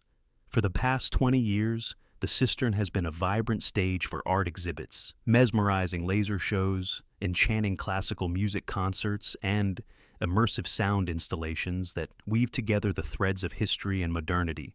Creators and designers embrace it as a canvas, a hallowed ground where history flows freely, woven into the very essence of the environment. One must not gaze upon the Basilica Cistern from afar. You journey through it. The essence fills your lungs. The journey of restoration has been both intricate and essential. The columns stand polished, their strength renewed, while the walkways have been transformed for easier passage, inviting all to explore with ease. In the midst of it all, great care has been taken to preserve the enchanting elements that lend it an otherworldly charm. In the gentle glow of the soft lighting, a cool breeze whispers through the space, accompanied by the soothing rhythmic sound of water dripping in the background. It stands as a testament to human ingenuity, a blend of artistry and function, evoking a sense of wonder and enchantment in its presence.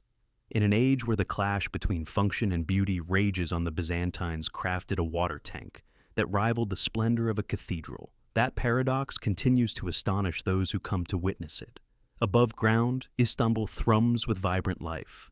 Contemporary trams gracefully traverse the landscape, weaving through the echoes of history, while street vendors offer the warm aroma of roasted chestnuts alongside the majestic remnants of Roman grandeur. Yet directly beneath it all rests the Basilica Cistern, steadfast, undisturbed, timeless. It cradles the tales of emperors, architects, invaders, and dreamers, all now whispers in the damp stone. Within the Basilica Cistern, the passage of time seems to twist and turn, defying the ordinary flow. It spirals like a gentle stream flowing in a tranquil pool. In the stillness, time intertwines, and for an instant you transcend the present moment in Istanbul, stepping into the echoes of Byzantium, the whispers of Constantinople, in a realm that lingers just beyond the veil.